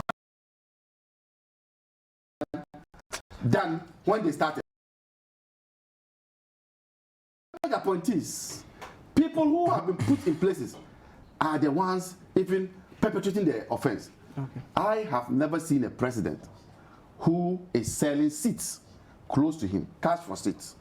That's how we wrap up. That is the kind of president you have. Edition of and now, does it wonder? I had in studio Director of Legal Services for the NDC, Abraham Maliba, and Government Spokesperson on Infrastructure, Richard Asante Yabua. Up next is the self-improvement segment with Benny Osei Dia. That's an HR and performance consultant. Keep watching Citi TV.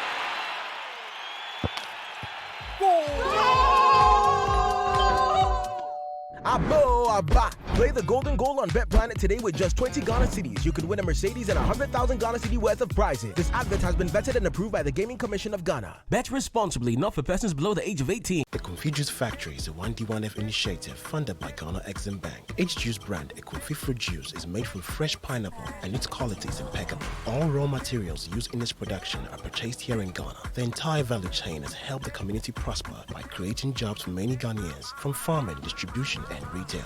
Due to its great taste and brand promotion, a Confused juice is available in supermarkets and shops all over Ghana. And just like a Confused juice factory, there are other factories set up across the country under the 1D1F initiative in areas such as shea production, poultry, pharmaceuticals, sweet potatoes, avocado, tomatoes, mangoes, and more local businesses which are creating jobs and expected revenue. At Ghana Exim Bank, we call this the Made in Ghana 4P: produce, promote, purchase, and prosper. If as a people we believe in the Ghana beyond aid, then let's prosper as a nation by producing, promoting, and purchasing our own products. Let's support Made in Ghana and let's take Made in Ghana to the world. One district, one factory. Ghana at work. Ghana Exim Bank, facilitating Ghana's international trade.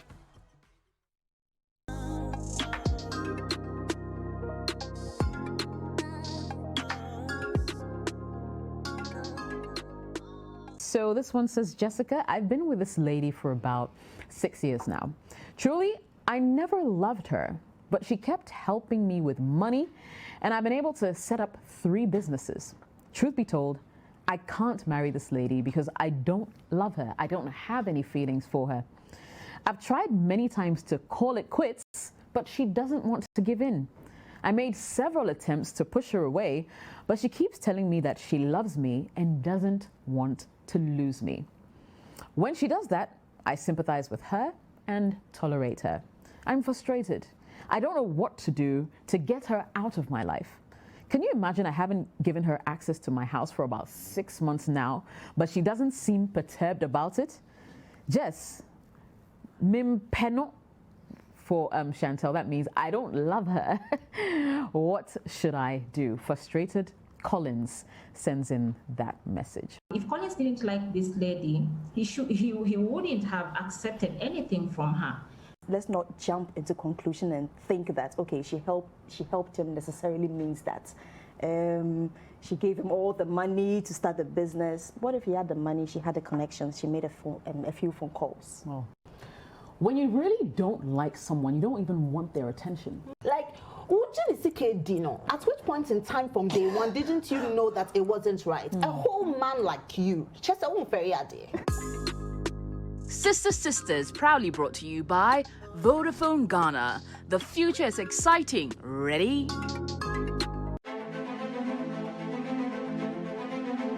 On the 7th of December, you will be going to the polls to elect a member of parliament. How well do you know your constituency? we take a visit to the Owutu Senya East constituency of the Central Region. We are coming to you from the Ishayaso constituency in the Ashanti region. I'm still in the Aswanse constituency. Political parties will be campaigning for your vote. We have done almost about 80 to 90 different projects across the country. There is no single school under any electoral area that has not seen the development of Honorable Muntaka. But as a constituent, what will inform your choice of a candidate to represent you in Parliament? My party is my community. What program are you bringing in to solve the problem of my community?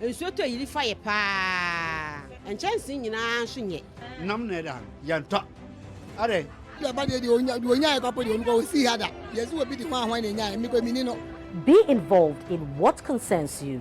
My name is Fremedu Nyame. Join me on the constituency for all you need to know concerning your socio-economic development. The constituency airs on Citi TV Mondays to Thursdays.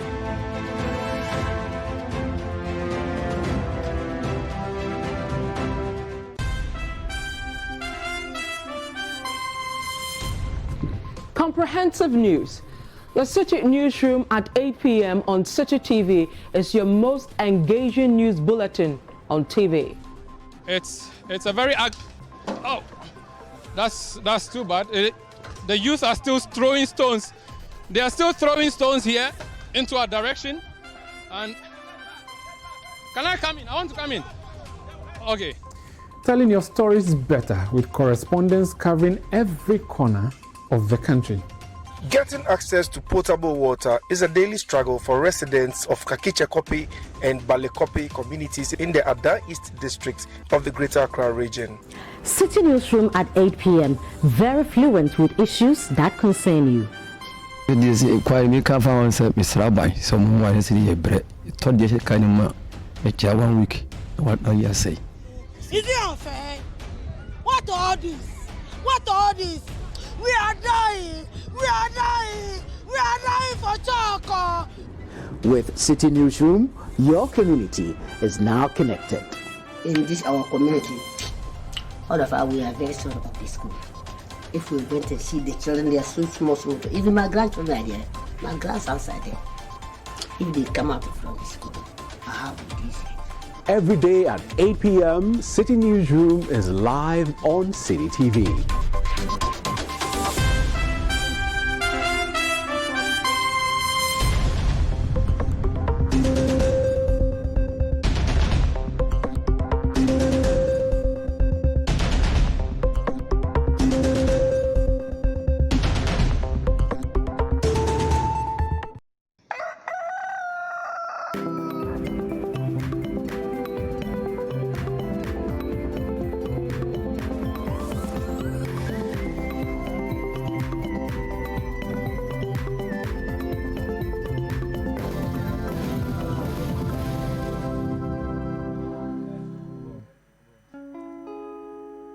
Yeah. I'm back again. So like I told you, I go by name Shade. I do this one from the Lamont EP. I call this one Insane. And I dedicate this song to Jessica in the building. One time.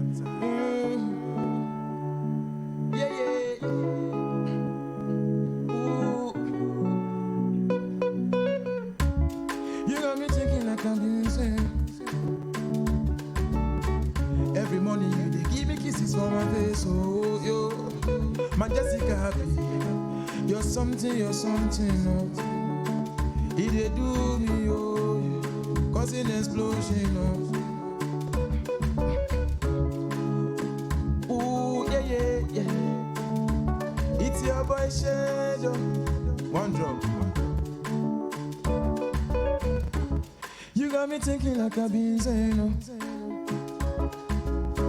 Every morning you they give me kisses for my face, oh. My Jessica, baby, you're something, oh. It they do me, yori, causing explosion, oh. Every day you got me singing like, oh yeah. Every day you got me feeling like, oh yeah. Every day you got me feeling like, oh yo. Every Every day you got me feeling like oh yo. Ooh, yeah. Smile for me, baby. Odo ye way. Say no jiji me so echo me way. Smile for me, baby. Odo ye way. Say no jiji me so echo me way. Go.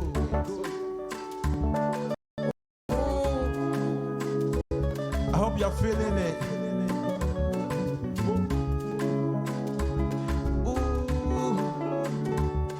Yeah. It's your boy Shadow. Roundup. You give me love where they make a day jagbada. I can't deny if it to tell a big man to Abafra. Because shake it, yo, yeah. Dance to the reading, Agbaja. You know, get competition. You the spice of my life, you the aroma. Ooh. I go fly away with you. All day. Moko nya tell what in da bi da da. Every day you got me singing like oh yeah. Every day you got me feeling like oh yo. Ooh. Every day you got me feeling like oh yo. Every day you got me feeling like oh yo, yeah. Ooh. Smile for me, baby. Odo ye way. Say no JJ me so dear, they call me way. Smile for me, baby. Odo ye way. Say no JJ me so dear. See, you give me love where they make a day jagbada. I can't deny if it to tell a big man to Abafra. Because shake it, yo, yeah. That's to the reading, Agbaja. Ooh. You know, get the competition. You the spice of my life with the aroma. Ooh. I go fly away with you all day. Moko nya tell what's in da bi da da. Say every day you got me singing like oh yeah. Every day you got me feeling like oh yeah. Every day you got me feeling like oh yo. Ooh. Say you got me thinking like I've been saying. Every morning you they give me kisses for my face, oh. My Jessica, baby, you're something, oh. He they do me yori, causing explosion, oh. Every day you got me feeling like oh yo. Ooh, every day you got me feeling like oh yo. Ooh. So I go by the name She, ladies and gentlemen. This one is sincere, like I told you. And the next song is Okokolo. I'm gonna blow your mind. I'm taking you to Spain right now. I already speak some Spanish right now. Yeah.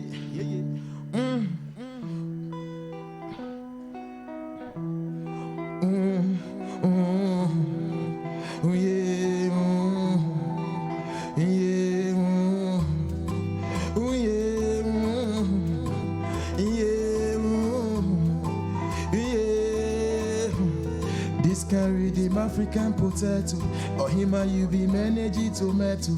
Take a ride to Makia Sorrento. I go there for you like John Dumelo. I want to give you a love from the ghetto. Make I coach you like Fabio Capello, and you go dribble them like Ronaldinho. Give me your go lower so hard the thing go.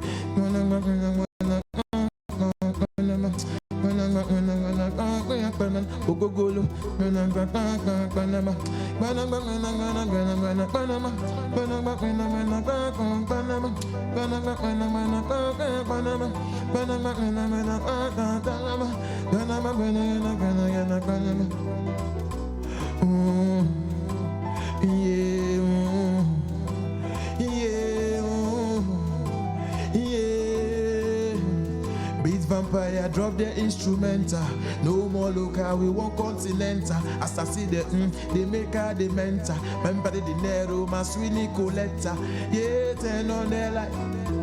If you give me pepper, I they like. I go make you holler for a height. Hit me for the night. Too much assurance for your life. Yele oh, yele oh, yele oh, wah, Yehovah, yeah. Yehovah,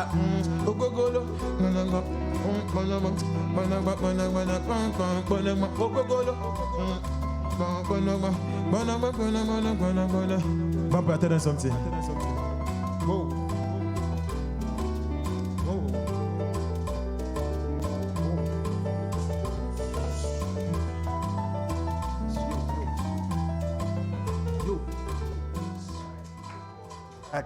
And good music by Shade.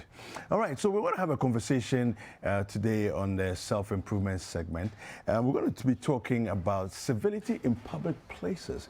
It's a very interesting topic, and for me, I think it's a very important topic for us to have as Ghanaians.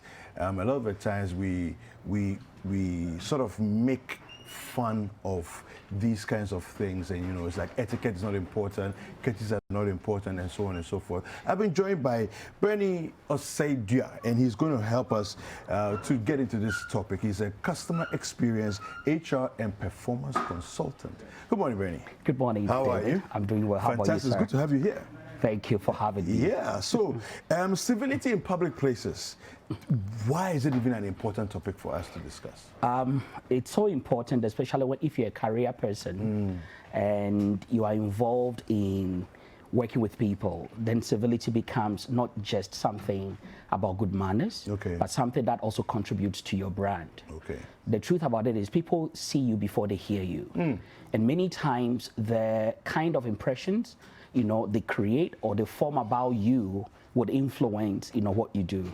I think Carla Harris, one of the investors at Wall Street, who is also a bestseller, had written and said that it's important to take your brand serious, because most times the decisions that are made about your life, that influences whether you are being hired or fired, you will not be in the room.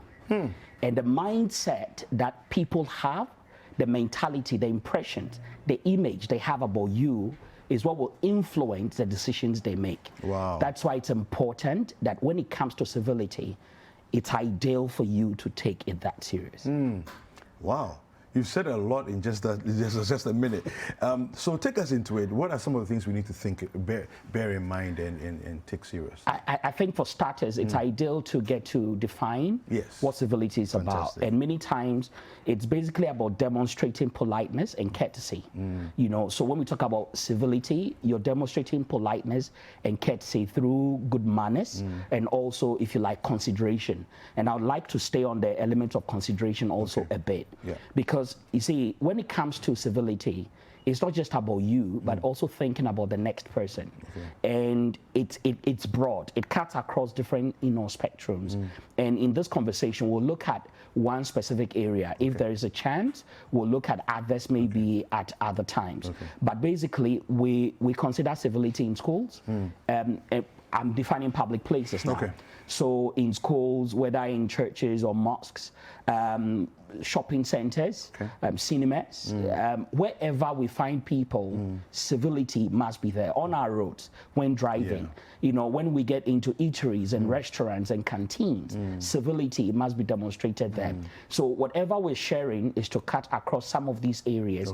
And when we say someone is very polite or someone is courteous, or if you like gracious, then the element of civility is at play. And this is why as individuals who live in a society, who live in a community, it's ideal that we consider the conversation around civility. All right. Take us into it. Okay, all right. So like I discussed earlier, or I defined, when we talk about civility, we are talking about demonstrating elements of courteousness, graciousness, and there are many words that go to civility. So many times they could be talking about things like courtesy, etiquette, politeness, graciousness, considerations. Now, I had made a statement earlier on that says that people see you before they hear you. And many times, you see, what you look like and how you portray or carry yourself would be judged before people can really hear how brilliant you are or how very articulate you can be. All right, so it's ideal that in managing your personal brand, it becomes part of the core considerations that you look at. Now, in this, I had mentioned some few things about Carla Harris. So let me get on straight. Today, I want us to focus on restrooms, washrooms, bathrooms, and toilets. This is because everyone goes there. All right. Okay. All right. Fantastic. So there are many things we'll share if time permits and we have another chance. We'll talk about chairs and doors and when driving, who has the right of way. You know, in as much as some of these things are part of the rules of driving, you know, sometimes you meet people at the door in the offices. Yeah. Who has the right of way, and we'll share about the civil principles that guide some of these things, because people keep walking into each other. And many times you don't know who goes you know, first, and we need to be able to understand that. But today, let's focus about restrooms, washrooms, and bathrooms. All right, now, restrooms and washrooms, all bathrooms are provided for two things: convenience and comfort. So anytime someone uses there, the reason why it's provided is to make sure that you are relieved, you receive a bit of convenience, you know, because no one will really visit there if they are inconvenienced in a certain way.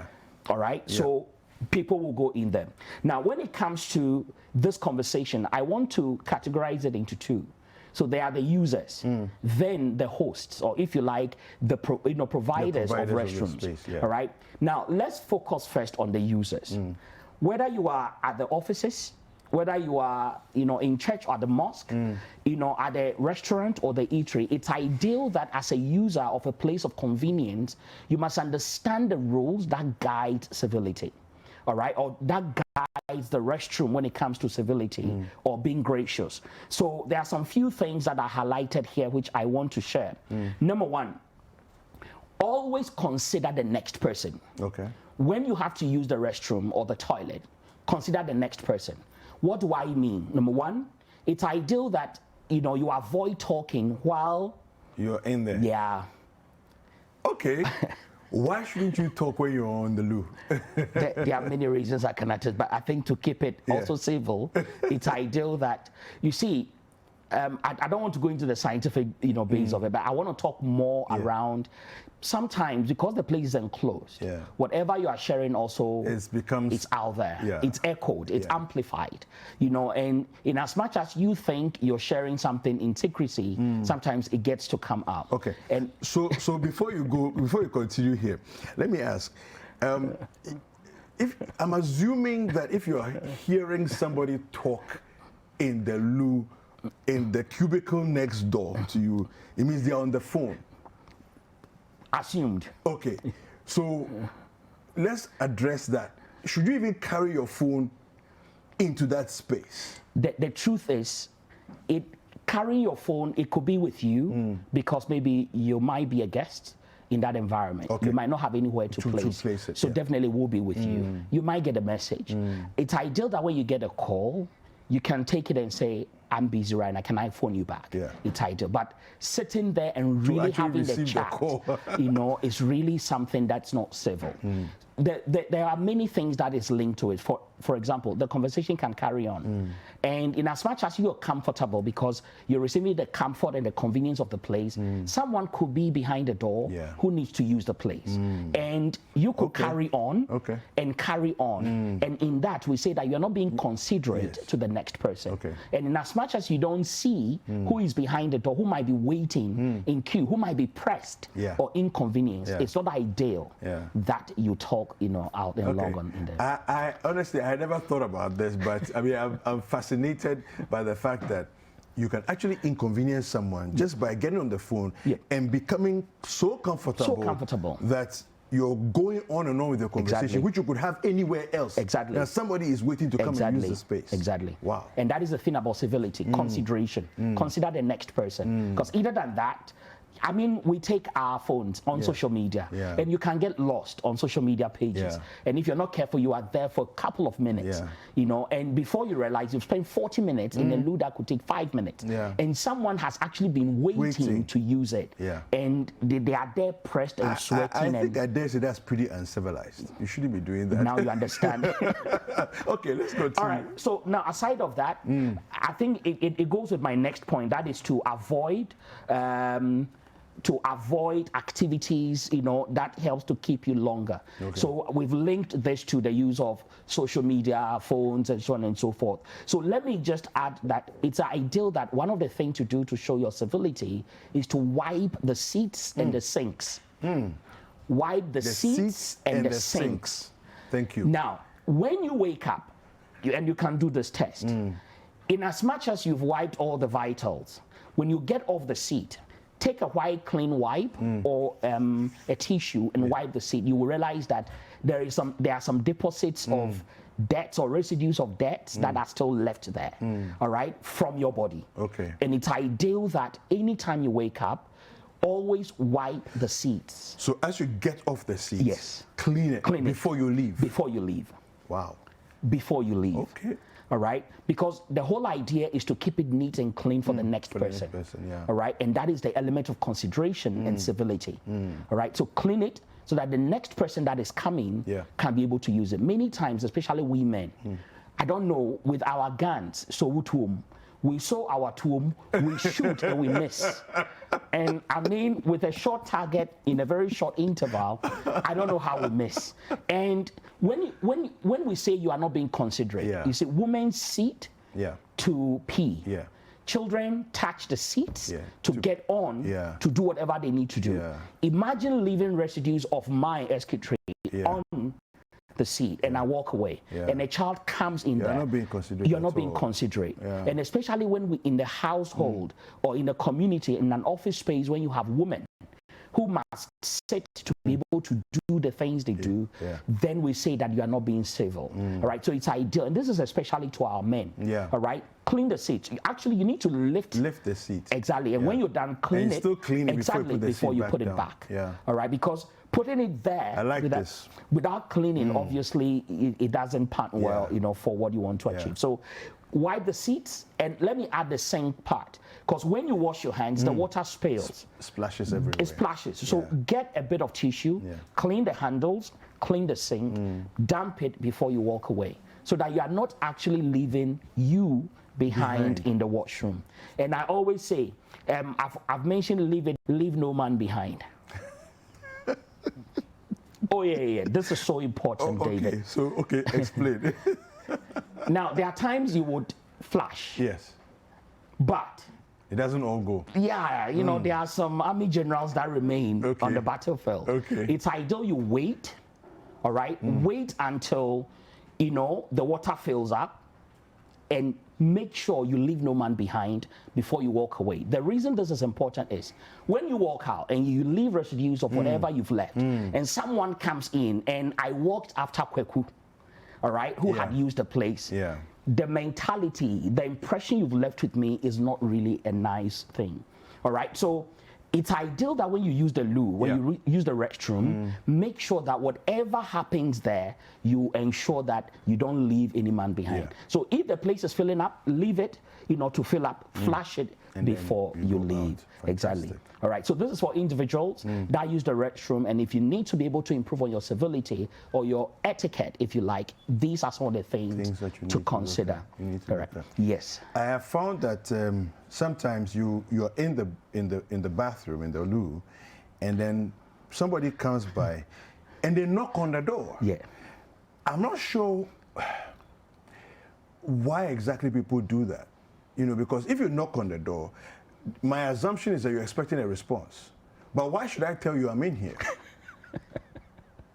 The thing is, some doors to access these loos don't have indicators. There are some places when you lock, it will say that it's occupied.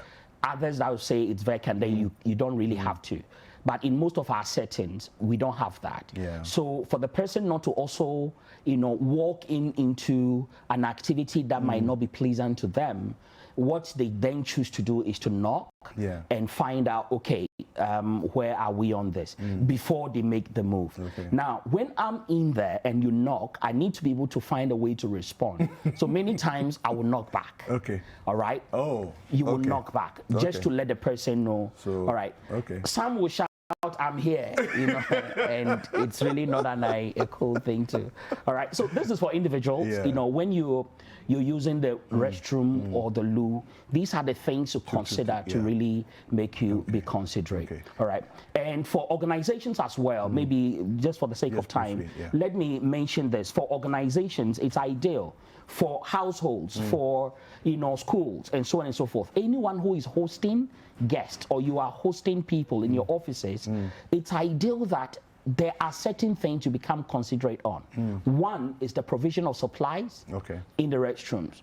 There is nothing as not so ayoba as walking into a restroom and you don't have what you need to ensure that you take care of yourself and consider the next person.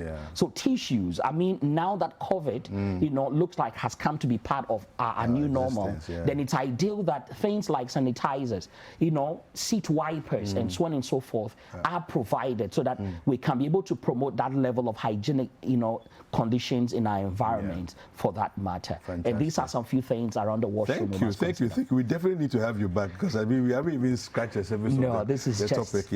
All right. So where can people reach you if they're interested in getting in touch with you? All right. So first, you can reach me on phone with WhatsApp as well. So it's 0500 200 944. 0500 200 944. Either than that, I'm on Facebook, I'm on Instagram, and also on Twitter as Bernard Osaid or Benny Osaidia. Right, Benny Osaidia. You can find me on LinkedIn, also Bernard Osaidia on LinkedIn. And basically that's all. Now, very quickly before we sign out, I know that you're always running some training or the other. Is there anything that you're doing? Oh, yes. We have a couple of trainings coming up. You always have trainings. I think building capacity is what our communities need. Because the truth is, you can never train an attitude. You can only train a skill. All right. So it's ideal that as you continue to build capacity, you cause a change to happen in our communities. All right. So yes, next week we are having a performance improvement strategy workshop, especially for organizations that are coming from the COVID. How do you actually work with your teams to improve their performance? So this is happening at the Tom Rick Hotel. It's on Wednesday and Thursday, all right, the 14th and the 15th of October. Now, the week after, we have a trainer professional certification program with from the IAPPD in the UK, which we are running here at Airport West Hotel. And it's something that for someone who wants to really build those certification qualities, you can be able to. What's the number again, the phone number again? 0500 200 944. 944. Fantastic. Thank you very much, Bernie. Thank you, David. Definitely will need to have you back soon. So that's Bernie Osaidia. He's a customer experience, HR, and performance consultant. And we're going to go a short break. Let's take a look at the entertainment highlights.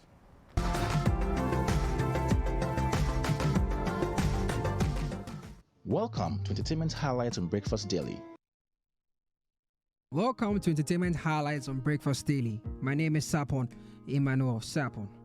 A member of the 4x4 trio, Sylvanus Doji Joffrey, known as showbiz as Captain Planet, has hinted on releasing his maiden album soon. He told Citi News that the album will feature music greats such as Sakyi, Kelvin Boy, King Promise, Darko Vibes, Mugies, Kiddy, Kobna, Stonebwoy, amongst others. He said the album would have been ready but for the coronavirus pandemic. Open quote, "I'm just taking my time to present it nicely. I don't want to do a rushed work. I am not in a competition with anybody, so nothing is giving me pressure. I am relaxing to bring it out so that people will be impressed with it," end quote, he said. He also hinted that even though all the songs are new, he would also add some of the hit singles he has already released.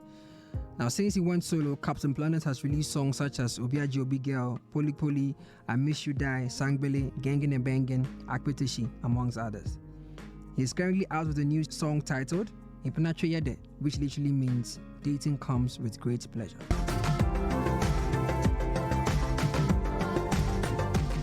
Ghanaian highlight musician and chairman of the Ghana Music Rights Organization, GAMRO, has hit back at famous singer Akosua Japan for claiming that he has done nothing for the organization. Speaking to Citi News, he said he is convinced to believe rumors that Akosua has been bribed to spew ill about him. Akosua, a critic of Rex's administration, has said in an interview on Accra FM that Rex has consistently criticized the president, Nana Addo Dankwa Akufo-Addo, but he has not been able to improve the royalty system in the country. She said Rex Omarh, who is also a staunch member of the National Democratic Congress, is the worst chairman the collective management organization has ever had. The 4th annual general meeting of the Ghana Music Rights Organization will be held on Wednesday, October 14th, 2020 at the KNUST School of Business in Kumasi, where Rex Omarh and his administration is expected to outline all the things he has done in their tenure.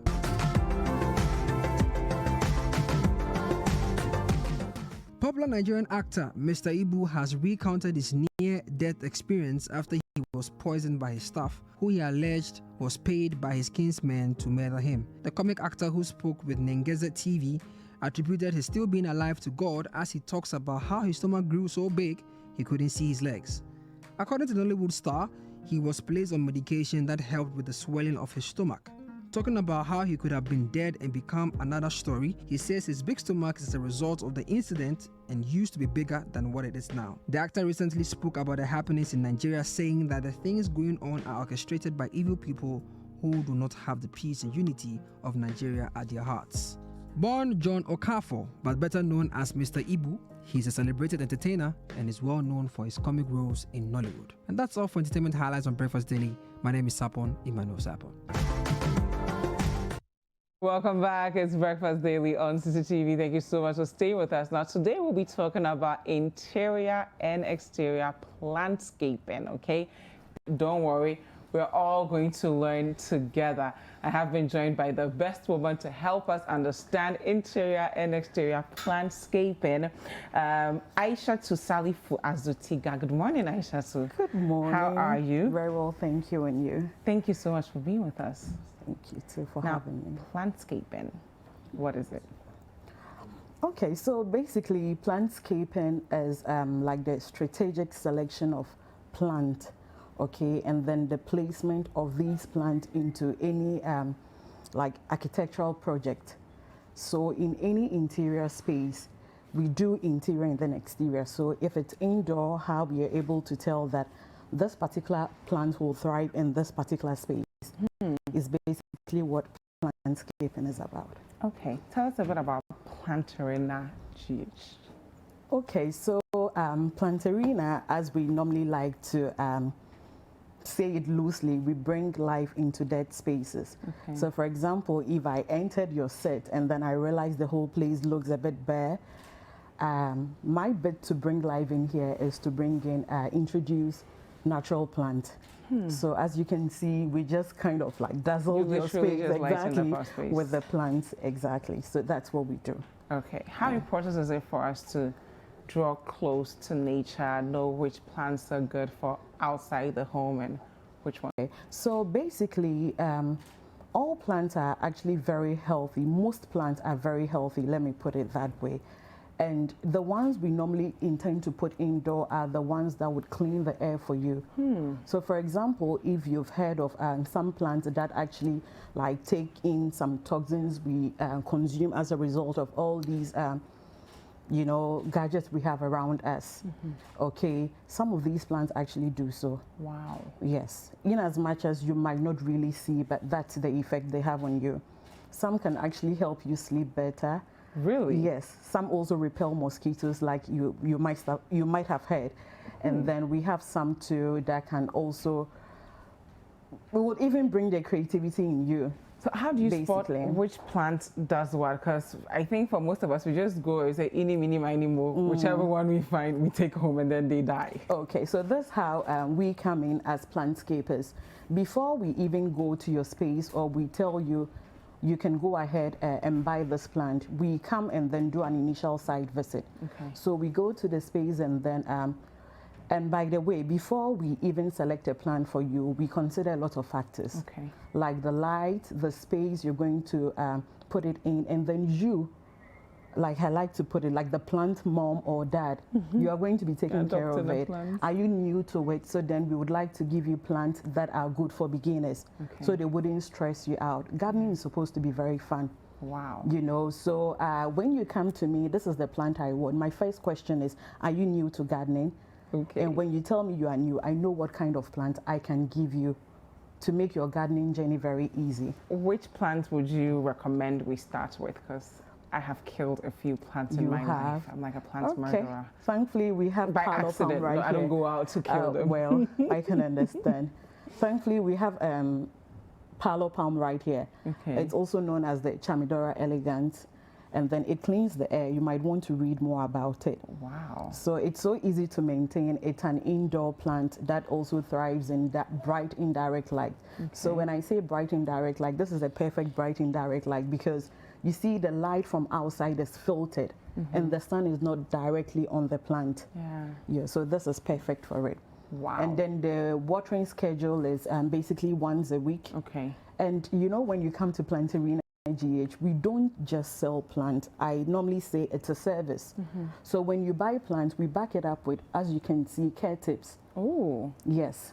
To so help in case you forget everything that you told the person. You can always come back to the care tip to take care of your plant. How important is it to pay attention to the plants? Because usually, especially with the indoor plants, when I buy them, I think I put them in a place where the sun does not get to them. So even though I'm watering them, then they keep dying. And then instead of once a week, I end up doing it like twice or 3 times a week, and then it just makes it the whole thing worse. Well, that is why I'm happy you found us. So then we're going to guide you.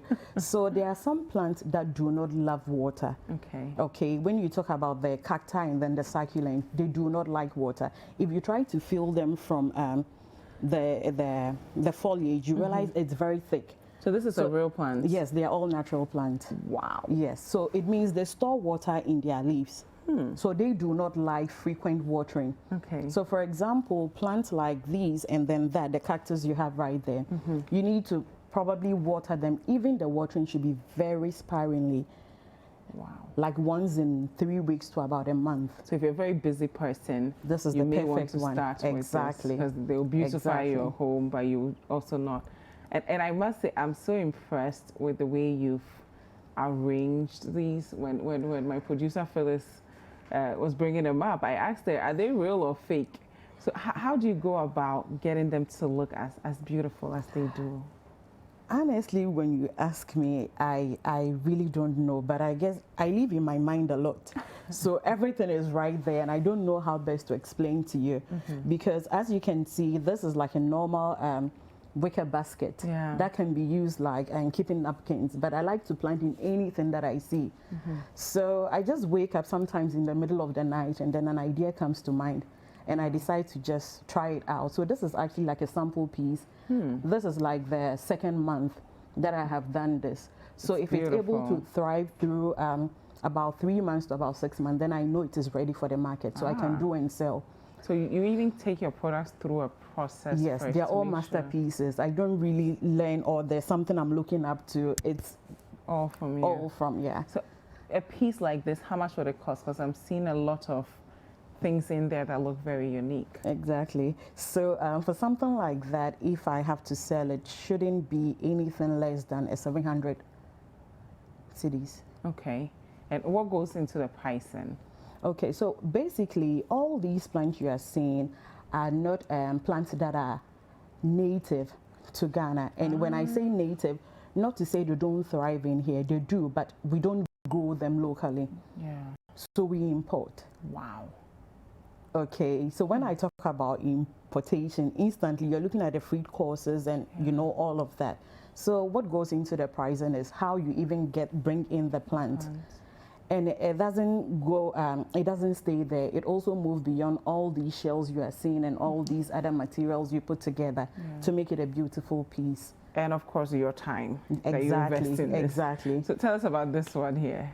Okay, so that's the palo palm, like I hinted earlier. Okay. And it's a great air purifier, and then you might want to call it a miniature palm. Ah, so you see like that's a baby the bigger one. version. Exactly. So if you don't want anything over the top, anything too much for your decks or maybe for your bedside, then this is a perfect plant to have. So you can have it by your side table. Okay, and this will go for how much? This will go for a cool 650. Okay, so this is more affordable than this one. Yeah. Okay, so what about this guy? So this is a dish garden, basically an assortment of different kinds of plants put together in a bowl. Ah, yes. So you can even have assorted Oh yes. Oh my God. You can have more than one in a bowl. So what are the different plants we're looking at here? Because they're just gorgeous. So they are all in the cacti and then succulent family. Okay. But that so these guys won't consume a lot of water. Not at all. Okay. Not at all. That with the red top is called a toffee cactus. Ooh. And then that one is called a miniature barrel cactus. This one here. Yes, the one with the spikes. Yes. Right in front, and then there's a little one by the side, and then the other one is called a Hawaithia. Yeah, it's kind of in the aloe vera family.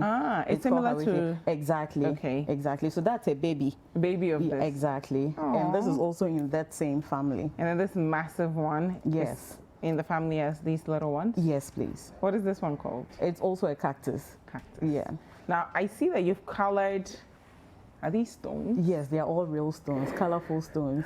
What informed that? Well, just to make it more interesting and fascinating, I think. So if you want to do this at home, for instance, where do we even start from? Those of us who don't have any creative bone in our body. Before I was doing Plantarina as a side business, but now it's a full-time business. Wow. So as part of my congratulations, first of all. It says a lot about the value you're offering. Thank you. So I have in my plans to actually start training and then how to be able to buy your own little plants and put them together in a very creative way. Okay. Yeah, I intend to put all of that into the long plan. Okay, so people can actually consult you and find out how to do it on their own. This little fella. Yeah, that's a peace lily, or you can call it a spathiphyllum. Oh. Yes, also a very small peace lily. So we have the very big one. So this is like a dex peace lily that you can place by your decks in the office. Wow. It also cleans the air. Does it consume a lot of water? Not at all. It's gorgeous. Not at all. Thank you. Now the superstar of the day, massive one. Yeah. The bigger version of this one. Yes.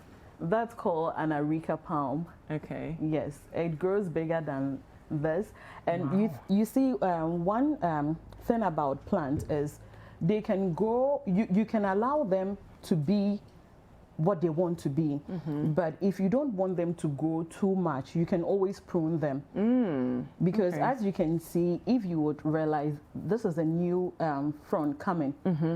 So with time, the older ones all around it will also die off. Yeah. Just like life process. When new ones are coming, old ones are making way for new ones. Exactly. So gardening is not just about just buying the plant and putting it down. You really need to take care of it as well. Wow. So that it makes it, they can also reward you by growing, and then when you see them, you are happy that you are doing a good job. Okay. Now, how does it help? I mean, we've talked about, the benefits of having plants indoors and outdoors, but how does it help with even just your emotional health? Okay, so personally, when I am very stressed or when I'm not in the mood to really be around anything, or I'm not in that, happy, I just go around the garden or come close to my plant, and I'll just spot that maybe a plant I thought wasn't doing well will start to sprout or flower, and that would instantly boost my, my mood. Yeah. You understand? And I think it goes a long way to affect me in a very positive way. Wow. By making you happy. When did your love affair with plants begin? Because I'm interested in learning about so that. It started when I had my national service at Hot Serve Landscapes at Tema. Okay. I worked with a renowned landscaper, Patrick Masupe.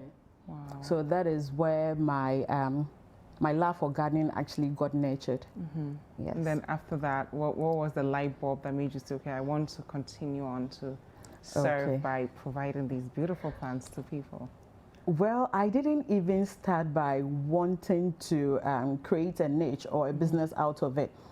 I got myself a little apartment. I was just moving, and I said, oh, I've always wanted plants, but now that I have my own space, let me try putting one or two.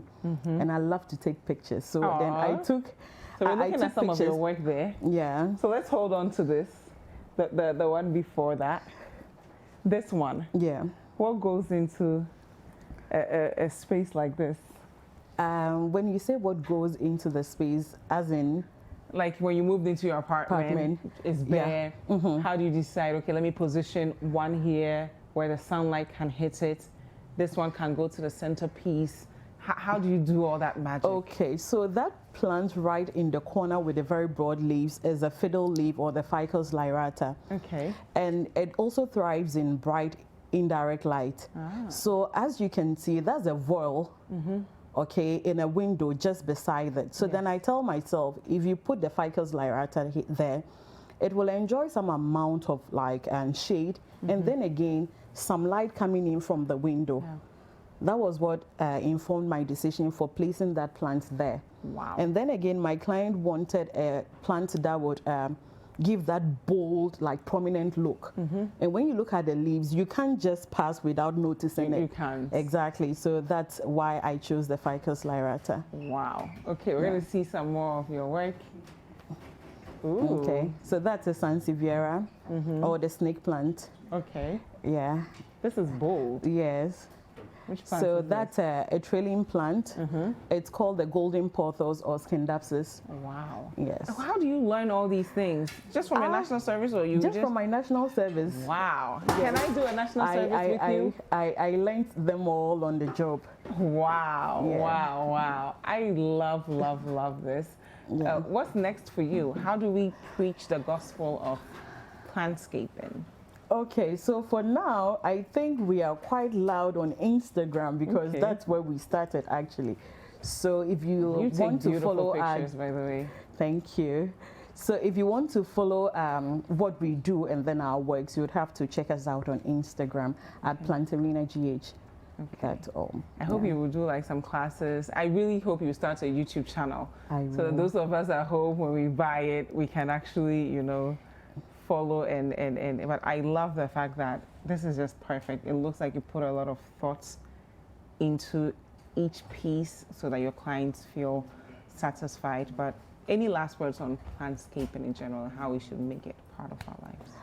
Okay, so I think you don't really need much to bring in natural plant, because aside the plant beautifying your home or your space, the health benefit that comes with it, you know, so you don't have to break a bank to do that, but try as much as possible to keep some healthy greens around you. Okay, because even if you, I mean, you can agree with me, you can walk into some of the shopping malls, and when you ask the price of like an artificial plant, sometimes it's even twice expensive than the natural plant. And I wonder what that will give you. It sits there just to collect dust, and what else? That's it. Give you extra work to be dusting here and there. But then with a natural plant, aside you taking care of it, it teaches you a lot of things like patience and humility, trust, because you find yourself holding a little pot of plant, and then some few weeks to come, you see it growing that you have to report into. It tells you there's something, you know? So that trust, that hope, and also to know that you are doing something that is yielding result goes a long way to affect your life. So I think gardening is good, and then it's rewarding. So everybody should give it a try. Thank you so much, Aisha. Thank you too. Your Instagram handle again? At PlantarinaGH. PlantarinaGH. Yes, please. Thank you so much. Thank you too for having me. Don't go anywhere. Breakfast Daily will be right back.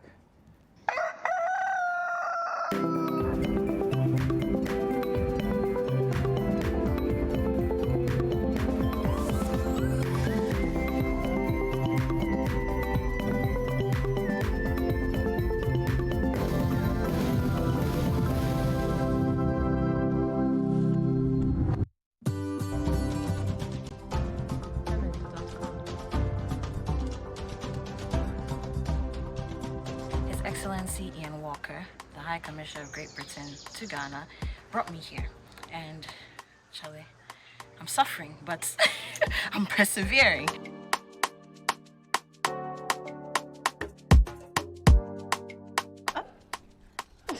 Nearly there. Okay. Okay, let me go this way. Effortless. Well done. It doesn't feel like that. Made it look easy. What do you mean? No problem. How do you do this? We talk about living in a global village, right? It's not enough. I mean, social media has taught us that. Sorry to interrupt your good conversation, but I just thought I'd like to introduce some succulent Scottish black pudding. Oh, look at that! Oh, wow. All the way from Scotland. Oh, this is amazing. Thank You have you. absolutely made my day. Have you tried this before? No. This is sensational. It's hot, but oh my goodness. I won't tell you what it's made of. This is good though. Oh.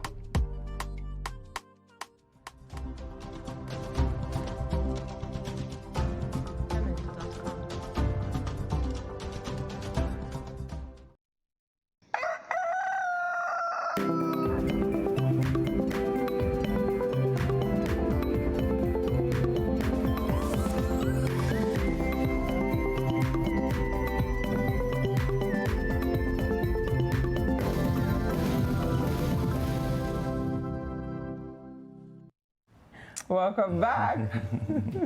I love plants. Yeah. Oh, I love plants. And that was I just don't quite exotic. always get them right, but Yeah, we'll but that was figure it out. exotic. I love that. Yeah. Quite pricey though. No, I think they're affordable actually, because the vase are expensive. So okay. But I think for a young entrepreneur investing so much time in the work, there's value for money there. Speaking of young people hustlers, Shade is with us. Yes, he is. You're so talented. Thank you very much. Tell us a bit about your space and what you specialize in as a musician. Okay, so Shade is basically a Ghanaian. I do Afrobeat, high life music. Okay. Yeah, and I'm a producer as well. Wow. Yeah, so basically it's around music. How does that help being a producer? How does that help you become a better musician? Okay, so I think it makes me stay in tune of whatever that I want to do, because me having the background, knowing at least how to play the piano and one or two things, it helped me to build my craft and be able to sing live and all that. And you did amazing. Thank you so much. What are some of your works that are out? Okay, so I have a song with Kelvin Boy, Wedding Day, which is out, and I have another one today, and I Have a Dream. You're releasing it? No, I mean that's out already. Okay, it's called Today. Yes, okay. But what I just dropped is my maiden EP. Okay. L'amour EP. I think we dropped that 2 weeks ago. Nice. Okay. Yeah, we had L'amour. That's the one with the Spanish feel. Yeah, the one. Yeah. Most of the songs that I did are on the EP. Okay. Yeah. Okay. Where do we get the EP? Okay, so the EP is on all digital platforms. Okay. When you search Shade L'amour EP, you're going to have it everywhere. Do you want to walk us through some of the singles on the EP? Right. Okay. So I was doing this one for Jessica, the one that did Insane. He said, "You got me thinking like I be insane, oh, yeah. Every morning they give me kisses for my face, oh, my Jessica, baby, you're something, oh." He they do me yori, causing explosion. Oh. Wait, which Jessica is this? Jessica, Citi. Jessica on Paris. Yeah, I did that one. Hey. Okay. I don't know how she would react to that, but okay, I'll tell her. Right. What about Jessica inspired you to write such a song? I see her to be a very strong woman. Especially when I see her riding on the bike, and I'm like, yo. Okay. I like how strong she is. Yeah. So you need a strong woman in your life. Strong woman. Yeah. Okay. So I did a song for her. We'll tell her.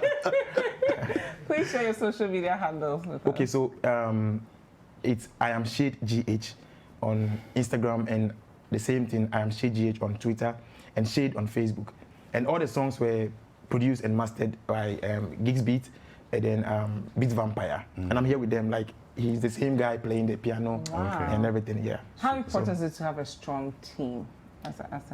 Yeah, it didn't come easily, but I think because I'm also in the field of production and me understanding that it's not everything I have to do by myself. Sometimes you need to bring others into strength in the area, different areas. Yeah, so that's how come I had all of them. Thank you and so much. I'm really grateful. Thank you so much. Hair, by the way. Thank you so much. Thank you, Shade. Thank you. All right. Thank you. Well, it's been a fantastic morning, the beautiful Thursday morning, and I know that wherever you are, you've enjoyed watching us. If you just joined us, though, CityTube is the place to go on our YouTube channel. Just go there. Make sure that you click on the notification button so that any other videos that drop there, you'll be notified of them. Comment, like, and share with your friends. Definitely, and don't forget that we have Voters Diary for you.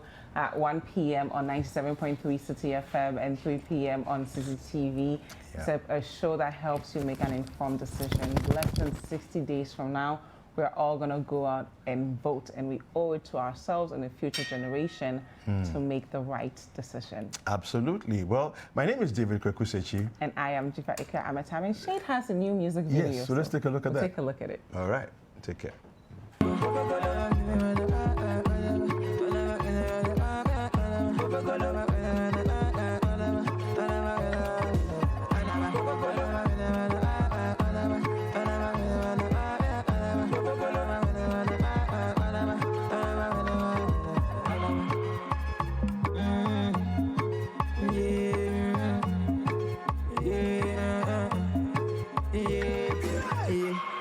Vampire drop the instrumental. No more local, we want continental. As I see the night, they make a mental. Emperor the nero, my city collector. Yeah, turn on the lights. If you give me pepper, I they like. I go make you holla for a ride. Hit me for the night. Too much assurance for your life. Yeah, yeah, yeah, oh.